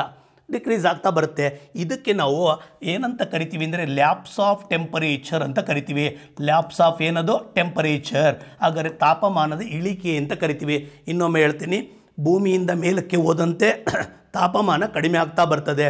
ಯಾವ ಪ್ರಮಾಣದಾಗ ಆಗುತ್ತೆ ಅಂದರೆ 165 ಮೀಟರ್ಗೆ 1 ಡಿಗ್ರಿ ಸೆಲ್ಸಿಯಸ್ ಕಡಿಮೆ ಆಗುತ್ತೆ. ಅಂದರೆ 1 ಕಿಲೋಮೀಟರ್ಗೆ 6.4 ಡಿಗ್ರಿ ಸೆಲ್ಸಿಯಸ್ಸು ತಾಪಮಾನ ತಗ್ಗುತ್ತೆ. ಈಗ ನಮಗೆ ಗೊತ್ತಾಯಿತು, ಮೇಲಕ್ಕೆ ಹೋದಂಗೆ ತಾಪಮಾನ ತಗ್ಗುತ್ತೆ ಅಂತ ಗೊತ್ತಾಯಿತು. ಆಗ ತಾಪಮಾನ ತೆಗೆದಾಗ ಹಾಗಾದರೆ ನೀರೇನಾಗ್ತದೆ? ಒಟ್ಟು ಇದಾಗ್ತಾ ಬರುತ್ತೆ, ಘನೀಕರಿಸುತ್ತೆ, ಅಥವಾ ಇದಾಗ್ತಾ ಬರುತ್ತೆ, ಹತ್ರ ಬರ್ತವೆ ಹನಿಗಳು, ಡ್ರಾಪ್ಸ್ಗಳು. ಇದಕ್ಕೆ ನಾವು ಕಂಡನ್ಸೇಷನ್ ಅಂತ ಕರಿತೀನಿ. ಅದಕ್ಕೆ ಏನಂತ ಕರಿಬೋದು? ಕಂಡನ್ಸೇಷನ್ನು. ಇದಕ್ಕೆ ಸಾಂದ್ರೀಕರಣ ಅಂತ ಕರಿತೀವಿ. ಒಂದೇ ಒಂದು ನಿಮಿಷ. ಹಾಗಾದರೆ ಏನಾಗಿದ್ದು? ಅನಿಲ ರೂಪದಾಗಿದ್ದು ದ್ರವ ರೂಪಕ್ಕೆ ಬಂತು, ಕೆಲವೊಮ್ಮೆ ಘನರೂಪಕ್ಕೂ ಬರುತ್ತೆ. ಯಾತಕ್ಕೆ ಅಂದರೆ ತಾಪಮಾನ ಕಡಿಮೆ ಆದಾಗ. ಈಗ ಈ ಮಳೆ ಏನಾಗುತ್ತೆ ಗೊತ್ತಾ, ಇದು ಮತ್ತೆ ಕೆಳಗಡೆ ಉದುರ್ತಾ ಬರುತ್ತೆ, ಬೀಳ್ತಾ ಬರುತ್ತೆ. ಅದಕ್ಕೆ ನಾವೇನಂತ ಕರಿತೀವಿ, ಪ್ರಿಸಿಪಿಟೇಷನ್ ಅಂತ ಕರಿತೀವಿ. ಪ್ರಿಸಿಪಿಟೇಷನ್, ವೃಷ್ಟಿ ಅಂತ ಕರಿತೀವಿ. ವೃಷ್ಟಿ. ಈಗ ವೃಷ್ಟಿ ಆಗಬೇಕಾದ್ರೆ ಮೊದಲು ಏನಾಗಿರಬೇಕು, ಕಂಡೆನ್ಸೇಷನ್ ಆಗಬೇಕು. ಅದಕ್ಕೆ ಎವಾಪ್ರೇಷನ್. ಒಂದು ರೌಂಡು ಹಿಂಗೋಗಿ ಹಿಂಗೆ ಬಂದರೆ ಅದನ್ನು V called S A water cycle ಅಂತ ಕರಿತೀವಿ. ವಾಟರ್ ಸೈಕಲ್ ಅಂದರೆ ಜಲಚಕ್ರ ಅಂತ ಕರಿತೀವಿ. ಫಸ್ಟ್ನೇದು ಜಲಚಕ್ರದಲ್ಲಿ ಮೊದಲ ಇದು ಎವಾಪರೇಷನ್ನು, ಎರಡನೇದು ಕಂಡೆನ್ಸೇಷನ್ನು, ಮೂರನೇದು ಬಂದಾಗ ಪ್ರಿಸಿಪಿಟೇಷನ್ನು. ಮತ್ತೆ ನೀರು ಹೋಗಿದ್ದು ಮತ್ತೆ ಒಂದು ಸೈಕಲ್ಲಾಗಿ ವಾಪಸ್ ಬರ್ತದೆ. ಇದನ್ನು ವಾಟರ್ ಸೈಕಲ್ ಅಂತ ಕರಿತಾ ಬರ್ತೀವಿ. ವಾಟರ್ ಸೈಕಲ್ ಅಂದರೆ ಹಾಗಾದರೆ ಮೊದಲನೇ ಪ್ರೋಸೆಸ್ ಯಾವುದು, ಎವಾಪ್ರೇಷನ್ನು, ಕಂಡೆನ್ಸೇಷನ್ನು, ಪ್ರಿಸಿಪಿಟೇಷನ್ನು. ಹಂಗೂ ಬರಲಿಲ್ಲ, ಇದು ಯಾಕೋ ಮಳೆ ಹನಿಗಳು ಇದಾಗ್ತಾ ಇಲ್ಲ ಅಂದಾಗ ನಾವು ಆರ್ಟಿಫಿಷಿಯಲ್ಲಾಗಿ ಮಳೆ ಬರ್ಸೋದಕ್ಕೆ ಮಾಡ್ತಾ ಬರ್ತೀವಿ. ಹಾಗಾದರೆ ಕ್ಲೌಡ್ ಸೀಡಿಂಗ್ ಅಂತ ಕರಿತೀವಿ. ಸಿಲ್ವರ್ ಅಯೋಡೈಡೋ ಇಲ್ಲ ಪೊಟ್ಯಾಷಿಯಮ್ ಅಯೋಡೈಡೋ ಅಥವಾ ಡ್ರೈ ಐಸನ್ನು ಹಾಕಿ ನಾವು ಮಳೆ ತರಿಸ್ತೀವಿ. ಅದಕ್ಕೆ ಕೃತಕ ಮಳೆ ಅಂತ ಕರಿತೀವಿ. ನಮ್ಮ ಕರ್ನಾಟಕದಲ್ಲಿ ಪ್ರಾಜೆಕ್ಟ್ ವರ್ಣ, ಪ್ರಾಜೆಕ್ಟ್ ವರ್ಷಧಾರೆ ಅಂತ ಮಾಡ್ತಾ ಬಂದರೆ ಎಸ್ ಎಂ ಕೃಷ್ಣ ಅವರ ಅವಧಿನಲ್ಲಿ ಮುಖ್ಯಮಂತ್ರಿಗಳಾಗಿದ್ದಾಗ ಪ್ರಾಜೆಕ್ಟ್ ವರ್ಣ ಮಾಡಿದ್ರು. ನಮ್ಮ ಸಿದ್ದರಾಮಯ್ಯನವರು ಹಾಗಾದರೆ ಪ್ರಾಜೆಕ್ಟ್ ವರ್ಷಧಾರೆ ಮಾಡ್ತಾ ಬಂದರು. ಕರ್ನಾಟಕದಲ್ಲಿ ಎರಡನ್ನು ಮಾಡಿದ್ದಾರೆ. ಇತ್ತೀಚೆಗೆ ನವದೆಹಲಿನಲ್ಲಿ ಅಲ್ಲಿರುವಂಥ ಸ್ಮಾಗನ್ನು ಕಡಿಮೆ ಮಾಡೋಕ್ಕೆ, ವಾಯುಮಾಲಿನ್ಯ ಕಡಿಮೆ ಮಾಡೋಕ್ಕೆ IIT ಕಾನ್ಪುರದವರು ಸೇರಿಕೊಂಡು ಆ ಡೆಲ್ಲಿ ಸರ್ಕಾರದೊಂದಿಗೆ ಸೇರಿ ಮಳೆಯನ್ನು ಬೆಳೆಸ್ತಾ ಬರ್ತಾರೆ, ಕೃತಕ ಮಳೆಯನ್ನು. ಆಗ ವಾಯು ಇದ್ರಾಗಿರುವಂಥ ಗಾಳಿನಲ್ಲಿರುವಂಥ ಅಶುದ್ಧವಾದಂಥ ಕಣಗಳು ಕೆಳಗಡೆ ಬೀಳಲಿ ಅಥವಾ ತೊಳಿಲಿ ಅಂತೇಳಿ ಅದನ್ನು ಕೃತಕ ಮಳೆ ತರೋದಕ್ಕೆ ಪ್ರಯತ್ನ ಪಡ್ತಾ ಇದ್ದಾರೆ. ಈಗ ಬರ್ತಾ ಇದ್ದೀನಿ ನಾನೀಗ. ಈಗ ಸರಿ, ಆ ವಾಟರ್ ಚಕ್ರ ಅರ್ಥ ಆಯಿತು. ನಾವೀಗ ಬರ್ತಾ ಇರೋದೇನು, ಆಸಿಡ್ ರೈನ್ ಅಂದ್ರೇನು, ಹೆಂಗೆ ಉಂಟಾಗುತ್ತೆ. ಈಗ ನಾನು ಮಳೆ ಬರ್ತಾ ಇದೆ, ಡ್ರಾಪ್ ವೈಸ್ ಡ್ರಾಪು ಮಳೆ ಬರ್ತಾ ಇದೆ. ಇದು ಭೂಮಿಗೆ ಮಳೆ ಬರಬೇಕಾದ್ರೆ ಇಲ್ಲೇನಾಗಿದೆ, ಭೂಮಿಯಿಂದ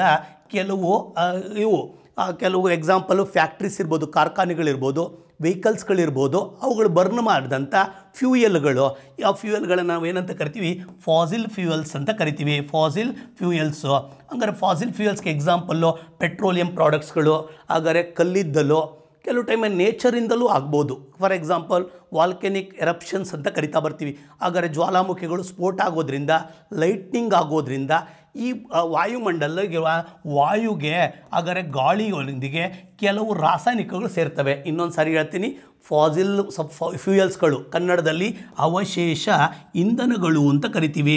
ಅವಶೇಷ ಇಂಧನಗಳು ಇವುಗಳು ಸುಮಾರು ಇದನ್ನು ಬಿಡುಗಡೆ ಮಾಡ್ತವೆ. ಪೆಟ್ರೋಲಿಯಂ ಉತ್ಪನ್ನಗಳಿರ್ಬೋದು, ಇವೆಲ್ಲ ಅವಶೇಷ ಇಂಧನಗಳು. ಕೋಲ್ ಇರ್ಬೋದು, ಕಲ್ಲಿದ್ದಲು, ಇವು ಬರ್ನ್ ಆದಾಗ ಗಾಳಿಗೆ ಒಂದಷ್ಟು ಕೆಮಿಕಲ್ಸ್ ಸೇರ್ತವೆ. ಯಾವ್ಯಾವ ಸೇರ್ತವೆ ಸರ್? ಹಾಗಾದರೆ ಆಕ್ಸೈಡ್ಸ್ ಆಫ್ ನೈಟ್ರೋಜನ್ನು, ಹಾಗಾದರೆ ನೈಟ್ರೋಜನ್ನು ಮತ್ತು ಆಕ್ಸೈಡ್ಸ್ ಆಫ್ ಸಲ್ಫರು. ಒಂದೇದು ಬಂದಾಗ ಆಕ್ಸೈಡ್ಸ್ ಆಫ್ ಸಲ್ಫರು, ಇನ್ನೊಂದು ಆಕ್ಸೈಡ್ಸ್ ಆಫ್ ನೈಟ್ರೋಜನ್ನು. ಇವೆರಡೂ ಸೇರಿದಾಗ ಇವೆರಡರಾಗ ಯಾವ ಥರ ಸೇರ್ಬೋದು, ಆಕ್ಸೈಡ್ಸ್ ಆಫ್ ನೈಟ್ರೋಜನ್ ಇರ್ಬೋದು ಅಥವಾ ಆಕ್ಸೈಡ್ಸ್ ಆಫ್ ಸಲ್ಫರ್ ಇರ್ಬೋದು. ಗಂಧಕದ ಆಕ್ಸೈಡು, ಸಾರಜನಕದ ಆಕ್ಸೈಡು ಇವು ಸೇರಿದಾಗ ಆಗ ಮಳೆ ಏನಾದರೂ ಇದ್ರ ಜೊತೆ ಬೆರೆತು ಭೂಮಿಗೆ ಬಂದರೆ ಅಂಥ ಮಳೆಯನ್ನೇ ನಾವೇನೆಂದು ಕರಿತೇವೆ, ಆಮ್ಲ ಮಳೆ ಅಂತ ಕರಿತೀವಿ.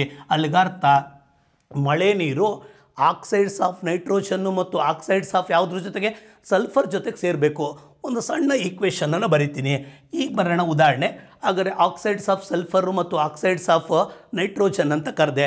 For example SO2 oxides of sulphur ಅಂತ ಕರಿತೀನಿ. ಇದನ್ನು ಆಕ್ಸೈಡ್ ಆಫ್ ಸಲ್ಫರು. ಏನದು, ಸಲ್ಫರ್ ಡೈಆಕ್ಸೈಡ್ ಅಂತ ಕರಿತೀವಿ. ಸಲ್ಫರು ಇದು ಏನಾಗ್ತದೆ, ಈ ನೀರು ಜೊತೆಗೆ ಮಿಂಗಲ್ ಆಯಿತು, ನೀರು ಜೊತೆಗೆ ವಾಟ್ರ್ ಜೊತೆಗೆ ತಾಗ್ತಾ ಬಂತು. ಜೊತೆಗೆ ಆಕ್ಸಿಜನ್ ಕೂಡ ಇದೆ. ಹಾಗಾದರೆ O2 ಇದೆ. O2 ಇದ್ದಾಗ ಈಗ ನನಗೆ ಒಂದು ಆಸಿಡ್ ಬರ್ತದೆ ನೋಡಿ. ಈಗ ದಟ್ ಈಸ್ ದ H2SO4 ಅಂತ ಕರಿತೀನಿ. H2SO4 ಅಂತ. ಈಗ H2SO4 ಬಂತು. ಈ H2SO4 ಅನ್ನೋದು ಇದೊಂದು ಆಮ್ಲ. ಈ ಆಮ್ಲ ನಮ್ಮ ನೀರಿನ ಜೊತೆಗೆ ಸೇರಿದಾಗ ಅದೇನಾಗ್ತದೆ, ಈ ಆಮ್ಲ ಆಗ್ತಾ ಬಂತು, ನೀರು ರಿಯಾಕ್ಷನ್ಸ್ ಆಗ್ತದೆ. ಇದೊಂದು ಆಸಿಡ್ ಉತ್ಪತ್ತಿಯಾಗಿದೆ. ಅದು ನೀರಿನ ಜೊತೆಯಲ್ಲೇ ಬೆರೆತು ಬಂತು. ಇದನ್ನು, ಈ ಮಳೆನೇ ನಾವು ಆಮ್ಲ ಮಳೆ ಅಂತ ಕರಿತೀವಿ. ಆಮ್ಲ ಮಳೆ ಈಗ ಗೊತ್ತಾಗ್ತಾ ಬಂತು. ಆಮ್ಲ ಮಳೆ ಅಂದಾಗ ಈ ಸಲ್ಫರ್ ಡೈಆಕ್ಸೈಡು ಪ್ಲಸ್ ವಾಟರು ಮತ್ತು ನೀರು ಸೇರಿದೆ. ಈಗ ನಿಮ್ಗೆ ಅರ್ಥ ಆಗ್ತಾ ಬಂತು. ಈಗ ಬ್ಯಾಲೆನ್ಸ್ ಬೇಕಾದ್ರೂ ಮಾಡ್ಬೋದು ನಾವಾಗ, ಆ ಕಡೆ ಎಷ್ಟಿದೆ ಈ ಕಡೆ ಎಷ್ಟಿದೆ ಅಂತ ನೋಡ್ತಾ ಬಂದಾಗ ಬ್ಯಾಲೆನ್ಸ್ ಮಾಡ್ತಾ ಬರ್ಬೋದು. ಇಲ್ಲ LHS = RHS. ನಾನೀಗ ಅರ್ಥ ಆಗಲಿ ಅಂತ ಆಕ್ಸೈಡ್ಸ್ ಆಫ್ ಸಲ್ಫರ್ ಇನ್ನೊಂದು ಸಾರಿ ಬ್ಯಾಲೆನ್ಸಿಂಗ್ ಎತ್ಕೊತೀನಿ. ಅದಲ್ದಲೆ ಇನ್ನೊಂದು ಆಕ್ಸೈಡ್ಸ್ ಆಫ್ ನೈಟ್ರೋಜನ್ ಅಂತ ಕರಿತೀನಿ. ಪ್ಲಸ್ ನೀರು ಬಂತು, ಗ್ಯಾರಂಟಿ ಮಳೆ ನೀರು, ಜೊತೆಗೆ ಆಕ್ಸಿಜನ್ ಇದೆ. ಈಗ ಗೊತ್ತಿರಬೇಕು ನಿಮಗೆ, ನೈಟ್ರಿಕ್ ಆಸಿಡ್ಡು ಉತ್ಪತ್ತಿ ಆಗ್ತದೆ. ನೈಟ್ರಿಕ್ ಆಸಿಡ್ಡು ನೈಟ್ರಿಕ್ ಆಮ್ಲ ಉತ್ಪತ್ತಿ ಆಗುತ್ತೆ. ಇದು ಸಲ್ಫ್ಯೂರಿಕ್ ಆಮ್ಲ, ಇದು ಯಾವುದು ಆಮ್ಲ? ಇದು ನೈಟ್ರಿಕ್ ಆಮ್ಲ. ಹಾಗಾದರೆ ಆಕ್ಸೈಡ್ಸ್ ಆಫ್ ನೈಟ್ರೋಜನ್ನು ಮತ್ತು ಆಕ್ಸೈಡ್ಸ್ ಆಫ್ ಸಲ್ಫರ್ ಬಂದಿದೆ. ಈಗ ನೈಟ್ರಿಕ್ ಆಮ್ಲ ಬಂತು. ಈ ಆಮ್ಲ ಏನಾದ್ರೂ ನಮ್ಮ ಮಳೆ ನೀರಿನ ಜೊತೆಗೆ ಸೇರಿಕೊಂಡು ನೀರು ಇಳಿದ್ರೆ ಅದನ್ನೇ ನಾವು ಆಮ್ಲ ಮಳೆ ಅಂತ ಕರಿತಾ ಬಂದು, ಈ ಆಮ್ಲ ಮಳೆ ಆಗಬೇಕಾದ್ರೆ ಎರಡು ಆಮ್ಲಗಳು ಕಾರಣ, ಒಂದು ಸಲ್ಫ್ಯೂರಿಕ್ ಆಮ್ಲ, ಇನ್ನೊಂದು ನೈಟ್ರಿಕ್ ಆಮ್ಲ. ಈಗ ಬೇಕಾದ್ರೆ ಬ್ಯಾಲೆನ್ಸನ್ನು ಇನ್ನೊಂದು ಕ್ಲಾಸಲ್ಲಿ ಮಾಡ್ತಾ ಬರ್ತೀನಿ. LHS = RHS, ರಿಯಾಕ್ಟೆಂಟ್ಸು ಮತ್ತು ಪ್ರಾಡಕ್ಟ್ಸ್ಗಳು ಇದಾಗಬೇಕು. ಇಲ್ಲಿ ಉತ್ಪನ್ನ ನಂಗೆ ಭಾಳ ಮುಖ್ಯವಾದ ಸಲ್ಫ್ಯೂರಿಕ್ ಆಮ್ಲ ಮತ್ತು ನೈಟ್ರಿಕ್ ಆಮ್ಲ ಬಂತು. ಈ ಸಲ್ಫ್ಯೂರಿಕ್ ಆಮ್ಲ ಮತ್ತು ನೈಟ್ರಿಕ್ ಆಮ್ಲ ಆಗಬೇಕಾದ ಕಾರಣ ಆಕ್ಸೈಡ್ಸ್ಗಳು. ಯಾವ ಆಕ್ಸೈಡ್ಸು? ಆಕ್ಸೈಡ್ಸ್ ಆಫ್ ಸಲ್ಫರು ಮತ್ತು ಆಕ್ಸೈಡ್ಸ್ ಆಫ್ ನೈಟ್ರೋಜನ್ನು. ಈಗ ಪ್ರಶ್ನೆ ಪತ್ರಿಕೆಗೆ ಹೋಗ್ತೀನಿ ನಾನೀಗ, ಏನಂತ ಅಲ್ಲಿಗೆ ಯಾವ ಆಪ್ಷನ್ಸ್ ಕರೆಕ್ಟಾಗಿದೆ ಅಂತ ಚೆಕ್ ಮಾಡ್ಕೊಂಬರೋಣ. ಇನ್ನೂ ಸ್ವಲ್ಪ ಮಾತಾಡೋದಿದೆ, ಅದಕ್ಕೆ ಮೊದಲು ನಾನು ಆನ್ಸರ್ಸ್ ಹುಡುಕ್ಬಿಡ್ತೀನಿ. ಆಮ್ಲ ಮಳೆಗೆ, ಆಸಿಡ್ ರೈನ್ಗೆ ಕಾರಣವಾದ ರಾಸಾಯನಿಕಗಳು. ಮೊದಲನೇದು ಬಂದಾಗ ಗಂಧಕದ ಆಕ್ಸೈಡು, ತಾಮ್ರದ ಆಕ್ಸೈಡು. ನಿಮಗೆ ಗೊತ್ತಾಯಿತು ಇವೆರಡಕ್ಕೆ ಇದು ಬರಲ್ಲ, ತಾಮ್ರದ ಆಕ್ಸೈಡ್ ಅಲ್ಲ. ಎರಡನೇ ಆಪ್ಷನ್ ಬರ್ತಾ ಇದ್ದೀನಿ, ಗಂಧಕದ oxide, oxides of sulphur and oxides of nitrogen. Answer is second one is the correct answers. ಯಾವುದದು? Oxides of sulphur and oxides of nitrogen. ಈಗ ಬರ್ತೀನಿ ಇಂಗಾಲದ ಡೈಆಕ್ಸೈಡು. ಇದರಿಂದಲೂ ಕೂಡ ಸ್ವಲ್ಪ ಆಮ್ಲ ಬರುತ್ತೆ, ಕಾರ್ಬೋನಿಕ್ ಆಮ್ಲ ಉತ್ಪತ್ತಿ ಆಗುತ್ತೆ. ಆದರೆ ಅದು ವೀಕ್ ಆಸಿಡ್ ಆಗ್ತದೆ, ಅಷ್ಟು ಸ್ಟ್ರಾಂಗ್ ಇರಲ್ಲ, 5.6ಗಿಂತ ಕಡಿಮೆ ಆಗಲ್ಲ. ಹಾಗಾದರೆ ಕಾರ್ಬೋನಿಕ್ ಆಸಿಡ್ ಕೂಡ ಬರ್ತದೆ due to the carbon dioxide. ಜೊತೆಗೆ ಇನ್ನೊಂದು ಜೋಡಿ ಏನೈತೆ ಅಂದರೆ ಅಲ್ಯೂಮಿನಿಯಂ ಆಕ್ಸೈಡ್ ಐತೆ, ಯಾವುದೇ ಕಾರಣಕ್ಕೂ ಬರಲ್ಲ. ಹಂಗಾರೆ ಈ ಆಪ್ಷನ್ನು ಆಗಲ್ಲ. ಸಿಕ್ಕಿದೆ ಆನ್ಸರು. ಮತ್ತು ಮೀಥೇನ್ ಇದೆ. ಈ ಮೀಥೇನನ್ನು ನಿಮಗೆ ಗೊತ್ತಿರಬೇಕು, CH4. ಇದನ್ನು ಬಯೋಗ್ಯಾಸಲ್ಲಿರ್ತದೆ, LPGಗಳಲ್ಲಿ, ಇದಾಗೆ CNGಗಳಲ್ಲಿ ಬಳಸ್ತಾರೆ. CNG ಬಯೋಗ್ಯಾಸು ಮತ್ತು CNGಗಳಲ್ಲಿ. LPGಲಿ ಬಳಸೋದು ಬೇರೆ, ಪ್ರೋಫೇನು ಮತ್ತು ಬ್ಯೂಟೇನನ್ನು ಬಳಸ್ತೀವಿ. ಇಲ್ಲಿ ಬಳಸೋದೇನಂದ್ರೆ ಬಯೋಗ್ಯಾಸ್ ಅಂತ ಕರಿತೀವಿ. ಇತ್ತೀಚೆಗೆ ಹಾಗಾದರೆ CNGಗಳಲ್ಲಿ ಕಂಪ್ರೆಸ್ಡ್ ನ್ಯಾಚುರಲ್ ಗ್ಯಾಸಲ್ಲಿ ಬಳಸ್ತಾರೆ. ಬಿಕಾಸ್ ಫಾಸಿಲ್ ಫ್ಯೂಯಲ್ಸ್ಗಿಂತ, ಅವಶೇಷ ಇಂಧನಗಳಿಗಿಂತ ಇಂಗಾಲದ ಡೈಆಕ್ಸೈಡನ್ನು ಹೊರಹಾಕುವಂಥದ್ದು ಇದ್ರಾಗ ತುಂಬ ಕಡಿಮೆ ಇರ್ತದೆ. ಅದಕ್ಕೆ ಇತ್ತೀಚೆಗೆ ಹಾಗಾದರೆ ನಮ್ಮಲ್ಲಿ NGT ಅವರು, ನ್ಯಾಷನಲ್ ಗ್ರೀನ್ ಟ್ರಿಬ್ಯುನಲ್ನವರು CNGಯನ್ನು ಪ್ರಿಫರ್ ಮಾಡ್ತಾ ಇದ್ದಾರೆ. CNGನಲ್ಲಿರೋ ಮೇಜರ್ ಕಾಂಪೋನೆಂಟೇ ಮೀಥೇನು. ಅದರ ಸೂತ್ರ ಮಾಲಿಕ್ಯುಲರ್ ಫಾರ್ಮುಲಾ CH4 ಅಂತ. ಜೊತೆಗೆ ನೈಟ್ರಸ್ ಆಕ್ಸೈಡ್ ಅಂತ ಇದೆ, ನೈಟ್ರಸ್ ಆಕ್ಸೈಡು. ಈ ನೈಟ್ರಸ್ ಆಕ್ಸೈಡ್ ಇದೆಯಲ್ಲ, ಇದೊಂದು ಹಸಿರು ಮನೆ ಅನಿಲ. ಇದಕ್ಕೆ ನಗಿಸುವ ಅನಿಲ ಅಂತ ಕೂಡ ಕರೀತಾರೆ. ಮನೋರಂಜನೆಗಾಗಿ ಇದು ಮಾಡ್ತಾ ಬರ್ತಾರೆ. ಯಾವುದಾದ್ರು ಸಭೆ ಸಮಾರಂಭಗಳು, ಕಾರ್ಯಕ್ರಮಗಳು ನಡೀತಾ ಇರಬೇಕಾದ್ರೆ ಇದನ್ನು ಓಪನ್ ಮಾಡಿದ್ರೆ ಆಗ ನೈಟ್ರಸ್ ಆಕ್ಸೈಡನ್ನು ನಗುತ್ತಾ ಬರ್ತಾರೆ. ಅದಕ್ಕೆ ಲಾಫಿಂಗ್ ಗ್ಯಾಸ್ ಅಂತ ಕರಿತೀವಿ, ನಗಿಸುವ ಅನಿಲ ಅಂತ ಕರಿತೀವಿ.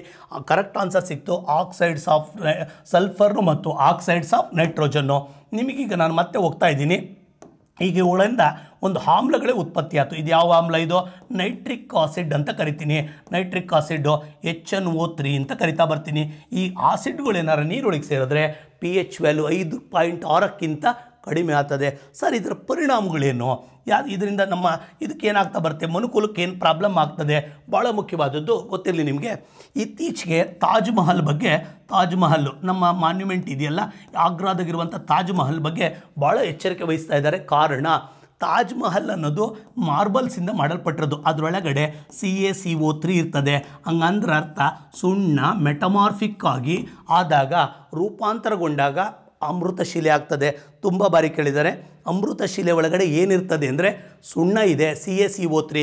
ಈಗ ನಾನು ಬರ್ತೀನಿ, ಈ CaCO3 ಏನಾದ್ರೂ ನಮ್ಮ ಸಲ್ಫ್ಯೂರಿಕ್ ಆಸಿಡ್ ಬಿದ್ದರೆ, ಯಾವುದು ಮಳೆ ನೀರಲ್ಲಿ, ಆಮ್ಲದಲ್ಲಿ ಮಳೆ ನೀರಲ್ಲಿ ಇದೆ ಅಂತ ಗೊತ್ತಾಯಿತು, ಆಮ್ಲ ಮಳೆಯಲ್ಲಿ ಸಲ್ಫ್ಯೂರಿಕ್ ಆಮ್ಲ ಇದೆ ಅಂತ ರಿಯಾಕ್ಷನ್ಸ್ ಬರಿತೀನಿ. ಈಗ ಇದು ರಿಯಾಕ್ಷನ್ಸ್ ಏನಾಗುತ್ತೆ ಅಂದರೆ CaSO4 ಆಗ್ತದೆ. CaSO4 ಕ್ಯಾಲ್ಸಿಯಂ ಸಲ್ಫೇಟ್ ಆಗ್ತಾ ಬರ್ತದೆ. ಜೊತೆಗೆ ಹಾಗಾದರೆ CO2 ರಿಲೀಸ್ ಆಗುತ್ತೆ, ಕಾರ್ಬನ್ ಡೈಆಕ್ಸೈಡ್ ರಿಲೀಸ್ ಆಗುತ್ತೆ, H2O ಬರ್ತದೆ. ಅಲ್ಲಿಗೆ ಅರ್ಥ ಒಂದಷ್ಟು ನೀರಿನ ಒದ್ದೆ ಆದಂಗೆ ಆಗುತ್ತೆ, ಜೊತೆಗೆ ಕ್ಯಾಲ್ಶಿಯಂ ಸಲ್ಫೇಟ್ ಆಗ್ತದೆ, ಜೊತೆ ಕಾರ್ಬನ್ ಡೈಆಕ್ಸೈಡ್ ರಿಲೀಸ್ ಆಯಿತು. ಆಗ ಈ CaCO3 ಐತಲ್ಲ, ಇದ್ರ ಜೊತೆಗೆ ರಿಯಾಕ್ಟ್ ಆಗ್ತಿದ್ದಂಗೆ ನೈಟ್ರಿಕ್ ಆಸಿಡ್ ರಿಯಾಕ್ಟ್ ಆಗಲಿ, ಸಲ್ಫ್ಯೂರಿಕ್ ಆಸಿಡ್ ರಿಯಾಕ್ಟ್ ಆಗಲಿ, ಎರಡರಾಗ ಯಾವ್ದಾರು ಆಗ್ಬೋದು. ಆಮ್ಲಮಳೆಯಿಂದ ನೈಟ್ರಿಕ್ ಆಸಿಡ್ ಅಥವಾ ಸಲ್ಫ್ಯೂರಿಕ್ ಆಸಿಡ್ ಯಾವುದಾದ್ರೂ ಕೂಡ ಔಟ್ಕಮ್ಮು ಏನಾಗ್ತದೆ ಅಂದರೆ ರಿಯಾಕ್ಷನ್ಸ್ ಆಗಿ ಕಾರ್ಬನ್ ಡೈಆಕ್ಸೈಡ್ ರಿಲೀಸ್ ಆಗ್ತದೆ. ಜೊತೆಗೆ ಈ ಇದು ಹೊರಟೋಗ್ತಾ ಬರ್ತದೆ. ತಾಜ್ ಮಹಲ್ ತನ್ನ ಕಳೆವನ್ನು ಕಳ್ಕೊತದೆ. ಅದಕ್ಕಾಗಿ ಒಂದು ಸಾರಿ ಏನು ಮಾಡ್ತಾ ಬಂದರು, ಇದಕ್ಕೆ ಸಂಬಂಧಪಟ್ಟಂತೆ ಒಂದು ಕೇಸನ್ನು ಹಾಕ್ತಾ ಬಂದರು ಸುಪ್ರೀಂ ಕೋರ್ಟಿಗೆ. ಮಾನ್ಯುಮೆಂಟ್ಸ್ಗಳೆಲ್ಲ ಹೊರಟೋಗ್ತಾ ಇದೆ, ದಯವಿಟ್ಟು ಅದನ್ನು ಕಾಪಾಡಿ ಸಂರಕ್ಷಣೆ ಮಾಡಿ. ಆಗ ಸುಪ್ರೀಂ ಕೋರ್ಟು PIL ಪ್ರಕಾರ ಹಾಗಾದರೆ ಪಬ್ಲಿಕ್ ಇಂಟ್ರೆಸ್ಟ್ ಲಿಟಿಗೇಷನ್ಸನ್ನು ಹಾಕಿದ್ರು. ಯಾರು ಹಾಗಾದ್ರೆ ಲಿಟಿಗೇಷನ್ ಅಂದರೆ ನಮ್ಮ ಮಾನ್ಯುಮೆಂಟ್ಸ್ಗಳನ್ನು ನೀವು ರಕ್ಷಿಸಬೇಕು ಇದನ್ನು. ಹಾಗಾದರೆ ಅಲ್ಲಿ ಉತ್ಪತ್ತಿ ಆಗ್ತಾ ಇರುವಂಥ ಮಾಲಿನ್ಯದಿಂದ ತಾಜ್ ಮಹಲ್ ಹೊಂಟೋಗ್ತಾ ಇದೆ ಅಂತ. ಆಗ 1996ರಲ್ಲಿ ಇನ್ನು 1996 96ಗೆ ಸುಪ್ರೀಂ ಕೋರ್ಟು ಡಿಸೆಂಬರ್ ತಿಂಗಳಲ್ಲಿ ಒಂದು ವೆರಿಡಿಕ್ಟ್ ಕೊಟ್ಟು ತೀರ್ಪನ್ನು ಕೊಡ್ತು. ಏನಂತ ತೀರ್ಪು ಕೊಡ್ತು ಅಂತ ಅಂದರೆ, ಈ ಭಾಗದಲ್ಲಿ ಬರೋದನ್ನು ಹಾಗಾದರೆ ತಾಜ್ ಮಹಲ್ ಟ್ರೋಪಿಸಿಯಮ್ ಝೋನ್ ಅಂತ. ಟ್ರೋಪಿಸಿಯಮ್ ಝೋನ್ ಅಂದರೆ ಚತುರ್ಭುಜಾಕಾರದ ಒಂದು ಝೋನ್ ಅಂತ. ಹಾಗಾದರೆ ತಾಜ್ ಮಹಲ್ ಟ್ರೋಪಿಸಿಯಮ್ ಹಾಗಾದರೆ ಟ್ರೋಪಿಸಿಯಮ್ ಝೋನ್ ಅಂತ. ಈ ಝೋನಲ್ಲಿ ಏನು ಮಾಡ್ತಾ ಬಂತು, 10,400 ಕಿಲೋಮೀಟರ್ ಚದರ ಕಿಲೋಮೀಟರ್ಗಳು ಚದರ ಕಿಲೋಮೀಟರ್ನ ವ್ಯಾಪ್ತಿನಲ್ಲಿ ಯಾವುದೇ ಕಾರಣಕ್ಕೂ ಕೂಡ ಮಾಲಿನ್ಯ ಉಂಟು ಮಾಡುವಂಥ ಇಂಡಸ್ಟ್ರೀಸ್ಗಳಾಗ್ಬೋದು, ಬೇರೆ ಬೇರೆ ಚಟುವಟಿಕೆಗಳನ್ನು ಮಾಡಬಾರ್ದು. ಮಾಡಿದ್ರೆ ಈ ಮಾನ್ಯುಮೆಂಟ್ಸ್ ಹೋಗ್ತದೆ ಅನ್ನೋದನ್ನು ರೂಲ್ಸ್ ಮಾಡ್ತಾ ಬಂತು. ಈಗ ಈ ಏರಿಯಾವನ್ನು we called S A TTZ zone ಅಂತ ಕರಿತಾ ಬರ್ತೀವಿ. ತಾಜ್ ಮಹಲ್ಲು ಅದು ಚತುರ್ಭುಜಾಕಾರದಾಗಿರುವಂಥ ಒಂದು ಆಕೃತಿ. ಆದ್ದರಿಂದ 10,400 ಚದರ ಕಿಲೋಮೀಟರ್ ವ್ಯಾಪ್ತಿನಲ್ಲಿ ಯಾವುದೇ ಚಟುವಟಿಕೆಗಳನ್ನು ಮಾಡೋಂಗಿಲ್ಲ. ಇದಕ್ಕೆ TTZ ಝೋನ್ ಅಂತ TTZ ಅಂತ ಕರಿತಾ ಬರ್ತೀವಿ. ಇದರಲ್ಲಿ ತುಂಬ 3 ಮುಖ್ಯವಾದ ಮಾನ್ಯುಮೆಂಟ್ಸನ್ನು ಕಾಣ್ಬೋದು ನಾವು. ಒಂದನೇದು ಬಂದಾಗ ಆಗ್ರಾ ಕೋಟೆ ಬರುತ್ತೆ, ಆಗ್ರಾ ಕೋಟೆ ಇದನ್ನು ಕೂಡ ಉಳಿಸ್ಬೋದು. ಎರಡನೇದು ಬಂದಾಗ ಫತೇಪುರ್ ಸಿಕ್ರಿ ಇದು ನಮ್ಮ ಫತೇಪುರ್ ಸಿಕ್ರಿ. ಇಲ್ಲಿ ನಾವು ಇತಿಹಾಸದಲ್ಲಿ ಓದಿರ್ತೀವಿ, ಅಕ್ಬರನ 2ನೇ ರಾಜಧಾನಿ ಇದು. ಮೊದಲು ಆಗ್ರಾ ಆದರೆ ನಂತರ ಫತೇಪುರ್ ಸಿಕ್ರಿ ಬರ್ತದೆ. ಅದ್ರ ಜೊತೆಗೆ ತಾಜ್ ಮಹಲ್ ಇದೆ, ತಾಜ್ ಮಹಲ್ಲು. ಈ 3 ಕೂಡ ಈ ಮಾನ್ಯುಮೆಂಟ್ಸ್ಗಳು ಈ ಏರಿಯಾದಲ್ಲಿ ಬರ್ತವೆ. ಅದನ್ನು ರಕ್ಷಿಸೋದಕ್ಕಾಗಿ ಸುಪ್ರೀಂ ಕೋರ್ಟು ತೀರ್ಪು ಕೊಟ್ಟು ಆ ಝೋನನ್ನು ಇದು ಮಾಡಿದ್ದಾರೆ. ಈಗ ಒಂದು ಅಥಾರಿಟಿ ಕೂಡ ಸ್ಥಾಪನೆ ಆಗಿದೆ, ಅದನ್ನು ಮಾನಿಟ್ರಿಂಗ್ ಮಾಡ್ತಾ ಇದೆ. ಎಲ್ಲೂ ಕೂಡ ಆ ಥರದ ಚಟುವಟಿಕೆ ನಡಿಬಾರ್ದು, ಇಂಥ ಮಾನ್ಯುಮೆಂಟ್ಸ್ಗಳನ್ನು ಉಳಿಸಬೇಕು ಅಂತ ಈ ಝೋನಲ್ಲಿ, ವಲಯದಲ್ಲಿ 3 ಪ್ರಮುಖವಾದ ನಮ್ಮ ಸ್ಮಾರಕಗಳನ್ನು ಈ ವಿಶ್ವ ಪರಂಪರೆ ಪಟ್ಟಿಗೆ ಸೇರಿರುವಂಥ ಯುನೆಸ್ಕೋ ಪಾರಂಪರಿಕ ಪಟ್ಟಿಗೆ ಸೇರಿರುವಂಥ ತಾಣಗಳಿರೋದ್ರಿಂದ ಇದನ್ನು ರಕ್ಷಣೆ ಮಾಡೋದು ನಮ್ಮೆಲ್ಲರ ಕರ್ತವ್ಯ ಅಂತೇಳಿ ಇದನ್ನು ರಕ್ಷಿಸೋದಕ್ಕೆ ಆ ಭಾಗದಲ್ಲಿ ಯಾವುದೇ ಚಟುವಟಿಕೆಗಳು ನಡಿಬಾರ್ದು. ಮುಂದಿನ ದಿನಗಳಲ್ಲಿ ಈ ಸ್ಮಾರಕಗಳು ಹಾಳಾಗಿ ಹೋಗ್ತವೆ ಅಂತೇಳಿ ಅದರಲ್ಲೂ ಕೂಡ ವಿಶೇಷವಾಗಿ ಆಸಿಡ್ ರೈನಿಂದ ಹಾಗಾದರೆ ಕಳೆ ಬರ ಇದಾಗ್ತಾ ಇದೆ, ಅದು ತಮ್ಮ ಒಳಪನ್ನು ಕಳ್ಕೊತಾ ಇದೆ. ಹಾಗಾದ್ರೆ ಅದ್ರಾಗಿರುವಂಥ ಕ್ಯಾಲ್ಶಿಯಂ ಕಾರ್ಬೋನೇಟು ಸುಣ್ಣ ರಿಯಾಕ್ಷನ್ಸ್ ಆಗುತ್ತೆ ಅಂತೇಳಿ ತೀರ್ಪನ್ನು ಇದು ಮಾಡ್ತಾ ಬಂದಿದ್ದಾರೆ. ಇದನ್ನು ಉಳಿಸೋದಕ್ಕಾಗಿ ಈ ಕಾರ್ಯಕ್ರಮವನ್ನು ಕೈಗೊಂಡಿದ್ದಾರೆ. ಮುಂದೆ ಬರ್ತಾ ಇದ್ದೀನಿ. ಇದೇ ಮುಂದಿನ ಇದರಲ್ಲಿ ಕ್ವಶನ್ಸಲ್ಲಿ ನಾವು ನೋಡ್ತಾ ಬರೋದು ಕಮಟುವಿಕೆಯ ಈ ಕೆಳಗಿನ ಯಾವ ಸಂದರ್ಭದಲ್ಲಿ ಕಂಡುಬರುತ್ತದೆ. ಕಮಟುವಿಕೆ ಅಂದರೆ ಇಂಗ್ಲೀಷಾಗೆ ರ್ಯಾನ್ಸಿಡಿಟಿ ಅಂತ ಕರಿತೀನಿ. ರ್ಯಾನ್ಸಿಡಿಟಿ ಅಂದರೆ ಗೊತ್ತಿರಲಿ ನಿಮಗೆ, ವಾಸನೆ ಬರೋದು ಅಂತ ಅರ್ಥ. ಹಾಗಾದರೆ ಖಾದ್ಯ ತೈಲಗಳು ವಾಸನೆ ಬರೋದಕ್ಕೆ ರ್ಯಾನ್ಸಿಡಿಟಿ ಅಂತ ಕರಿತೀವಿ. ಇದರ ಆನ್ಸರ್ ಇಸ್ತಾ ಹಾಗಾದರೆ ಖಾದ್ಯ ತೈಲ ಏನಾಗೋದು, ವೆಜಿಟಬಲ್ ಆಯಿಲ್ಸ್ಗಳು, ಈ ಅಡಿಗೆಗೆ ಬಳಸುವಂಥ ಎಣ್ಣೆಗಳು ವಾಸನೆ ಬರೋದಕ್ಕೆ ಹಾಗಾದರೆ ಖಾದ್ಯ ತೈಲಗಳ ವಾಸನೆ ಬರೋದು. ಕಬ್ಬಿಣ ತುಕ್ಕು ಹಿಡಿಯೋದು ಆಕ್ಸಿಡೇಷನ್ನು, ಇದು ಕೂಡ ಆಕ್ಸಿಡೇಷನ್ನೇ. ಬಟ್ ಏನಂತ ಕರಿತೀವಿ, ಇದಕ್ಕೆ ರ್ಯಾನ್ಸಿಡಿಟಿ ಅಂತ ಕರಿತೀವಿ. ಆಕ್ಸಿಡೇಷನ್ ಅಂದರೆ ಆಮ್ಲಜನಕದ ಅಣುಗಳು ಸೇರ್ತಾ ಬಂದಾಗ ಆಗ ಹೈಡ್ರೋಜನ್ ಲಾಸ್ ಆಗ್ತಾ ಬರುತ್ತೆ. ಅದಕ್ಕೆ ಇಂಗ್ಲೀಷಿಗೆ ಉತ್ಕರ್ಷಣ ಅಂತ ಕರಿತೀವಿ. ಇದನ್ನು ತೆಗಿಯೋದಕ್ಕಾಗಿ, ರ್ಯಾನ್ಸಿಡಿಟಿ ತೆಗಿಯೋದಕ್ಕೆ ಹೈಡ್ರೋಜಿನೇಷನ್ ಆಫ್ ಆಯಿಲ್ ಅಂತ ಮಾಡ್ತಾ ಬರ್ತೀವಿ. ಹೈಡ್ರೋಜಿನೇಷನ್ ಆಫ್ ಆಯಿಲ್ ಅಂತ ಮಾಡ್ತಾ ಬಂದಾಗ ಆಯಿಲ್ಸನ್ನು ವಿ ಆರ್ ಕನ್ವರ್ಟೆಡ್ ಇಂಟು ವನಸ್ಪತಿ ಡಾಲ್ಡವನ್ನಾಗಿ ಮಾಡ್ತೀವಿ. ಅಲ್ಲಿಗರ್ಥ ಆಗ ಇದನ್ನು ಸಂರಕ್ಷಣೆ ಮಾಡ್ಬೋದು. ಇನ್ನು ನೆಕ್ಸ್ಟ್ ಬಂದಾಗ ಹಾಲು ಮೊಸರಾಗುವುದು ಫರ್ಮೆಂಟೈಸೇಷನ್ನು. ನೆಕ್ಸ್ಟ್ ಇದು ನ್ಯಾಪ್ತಲಿನ್ ಉಂಟಾಗುವುದು ಸಬ್ಲಿಮೇಷನು. ಮುಂದಿನ ತರಗತಿನಲ್ಲಿ ಈ ಟಾಪಿಕ್ಕನ್ನು ನಾನು ಮುಂದುವರಿಸ್ತಾ ಬರ್ತೀನಿ. ರ್ಯಾನ್ಸಿಡಿಟಿ ಅಂದ್ರೇನು, ಆಕ್ಸಿಡೇಷನ್ ಅಂದ್ರೇನು, ಆಕ್ಸಿಡೇಷನ್ ಯಾವ್ಯಾವ ಸಂದರ್ಭದಲ್ಲಿ ನೋಡ್ಬೋದು, ಆಕ್ಸಿಡೇಷನ್ನ ಅವಾಯ್ಡ್ ಮಾಡೋಕ್ಕೆ ಏನು ಮಾಡೋದು? ಹೈಡ್ರೋಜಿನೇಷನ್, ಉತ್ಕರ್ಷಣ ಅಪಕರ್ಷಣ. ಕೆಮಿಸ್ಟ್ರಿನಲ್ಲಿ ಅತ್ಯಂತ ಮುಖ್ಯವಾದವು ಆಕ್ಸಿಡೇಷನ್ ಆ್ಯಂಡ್ ರಿಡಕ್ಷನ್ ಪ್ರೋಸೆಸ್ಸು. ಹಂಗಾರೆ ಕಬ್ಬಿಣ ತುಕ್ಕಿಡಿಯೋದು ಆಕ್ಸಿಡೇಷನ್ಸು. ರಸ್ಟ್ ಹಿಡಿತದೆ, ಆಗ ಕಬ್ಬಿಣದ ತೂಕ ಹೆಚ್ಚಾಗ್ತದೆ, ಸ್ಟ್ರೆಂತ್ ಕಡಿಮೆ ಆಗುತ್ತೆ. ಸುಮಾರು ಬಾರಿ ಕೇಳ್ತಾನೆ, ಕಬ್ಬಿಣ ತುಕ್ಕಿಡಿದಾಗ ತೂಕ ಏನಾಗುತ್ತೆ? ತೂಕ ಹೆಚ್ಚಳವಾಗುತ್ತೆ. ಅದಕ್ಕೆ ಹೆಚ್ಚಳವಾಗುತ್ತೆ, ಅದ್ರ ಸ್ಟ್ರೆಂತ್ ಕಳ್ಕೊಬೋದು. ಅದಕ್ಕೆ ಬೇಕಾದಷ್ಟು ಮೆಥಡ್ಸ್ಗಳನ್ನು ನಾವು ಎಂಪ್ಲಾಯ್ ಮಾಡ್ತಾ ಬರ್ತೀವಿ. ಅಲ್ಲಿಗೆ ಗೊತ್ತಿರಬೇಕು, ಗ್ಯಾಲ್ವನೈಸೇಷನ್ ಮಾಡ್ಬೋದು, ಪೇಂಟ್ ಮಾಡ್ಬೋದು. ಮುಂದಿನ ಕ್ಲಾಸಲ್ಲಿ ಇದ್ರ ಬಗ್ಗೆ ನಾನು ಮಾತಾಡ್ತಾ ಬರ್ತೀನಿ. ಅತ್ಯಂತ ಮುಖ್ಯವಾದಂಥ ಈ ಟಾಪಿಕ್ಗಳನ್ನೆಲ್ಲ, ಫರ್ಮೆಂಟೇಷನ್ ಹೆಂಗಾಗ್ತದೆ ಎಲ್ಲ ಮಾತಾಡ್ತಾ ಬರೋಣ. ಮುಂದಿನ ಕ್ಲಾಸಲ್ಲಿ ನಾನು ಈ ಕ್ವಶನ್ಸನ್ನು ಚರ್ಚೆ ಮಾಡ್ತಾ ಬರ್ತೀನಿ. Thank you.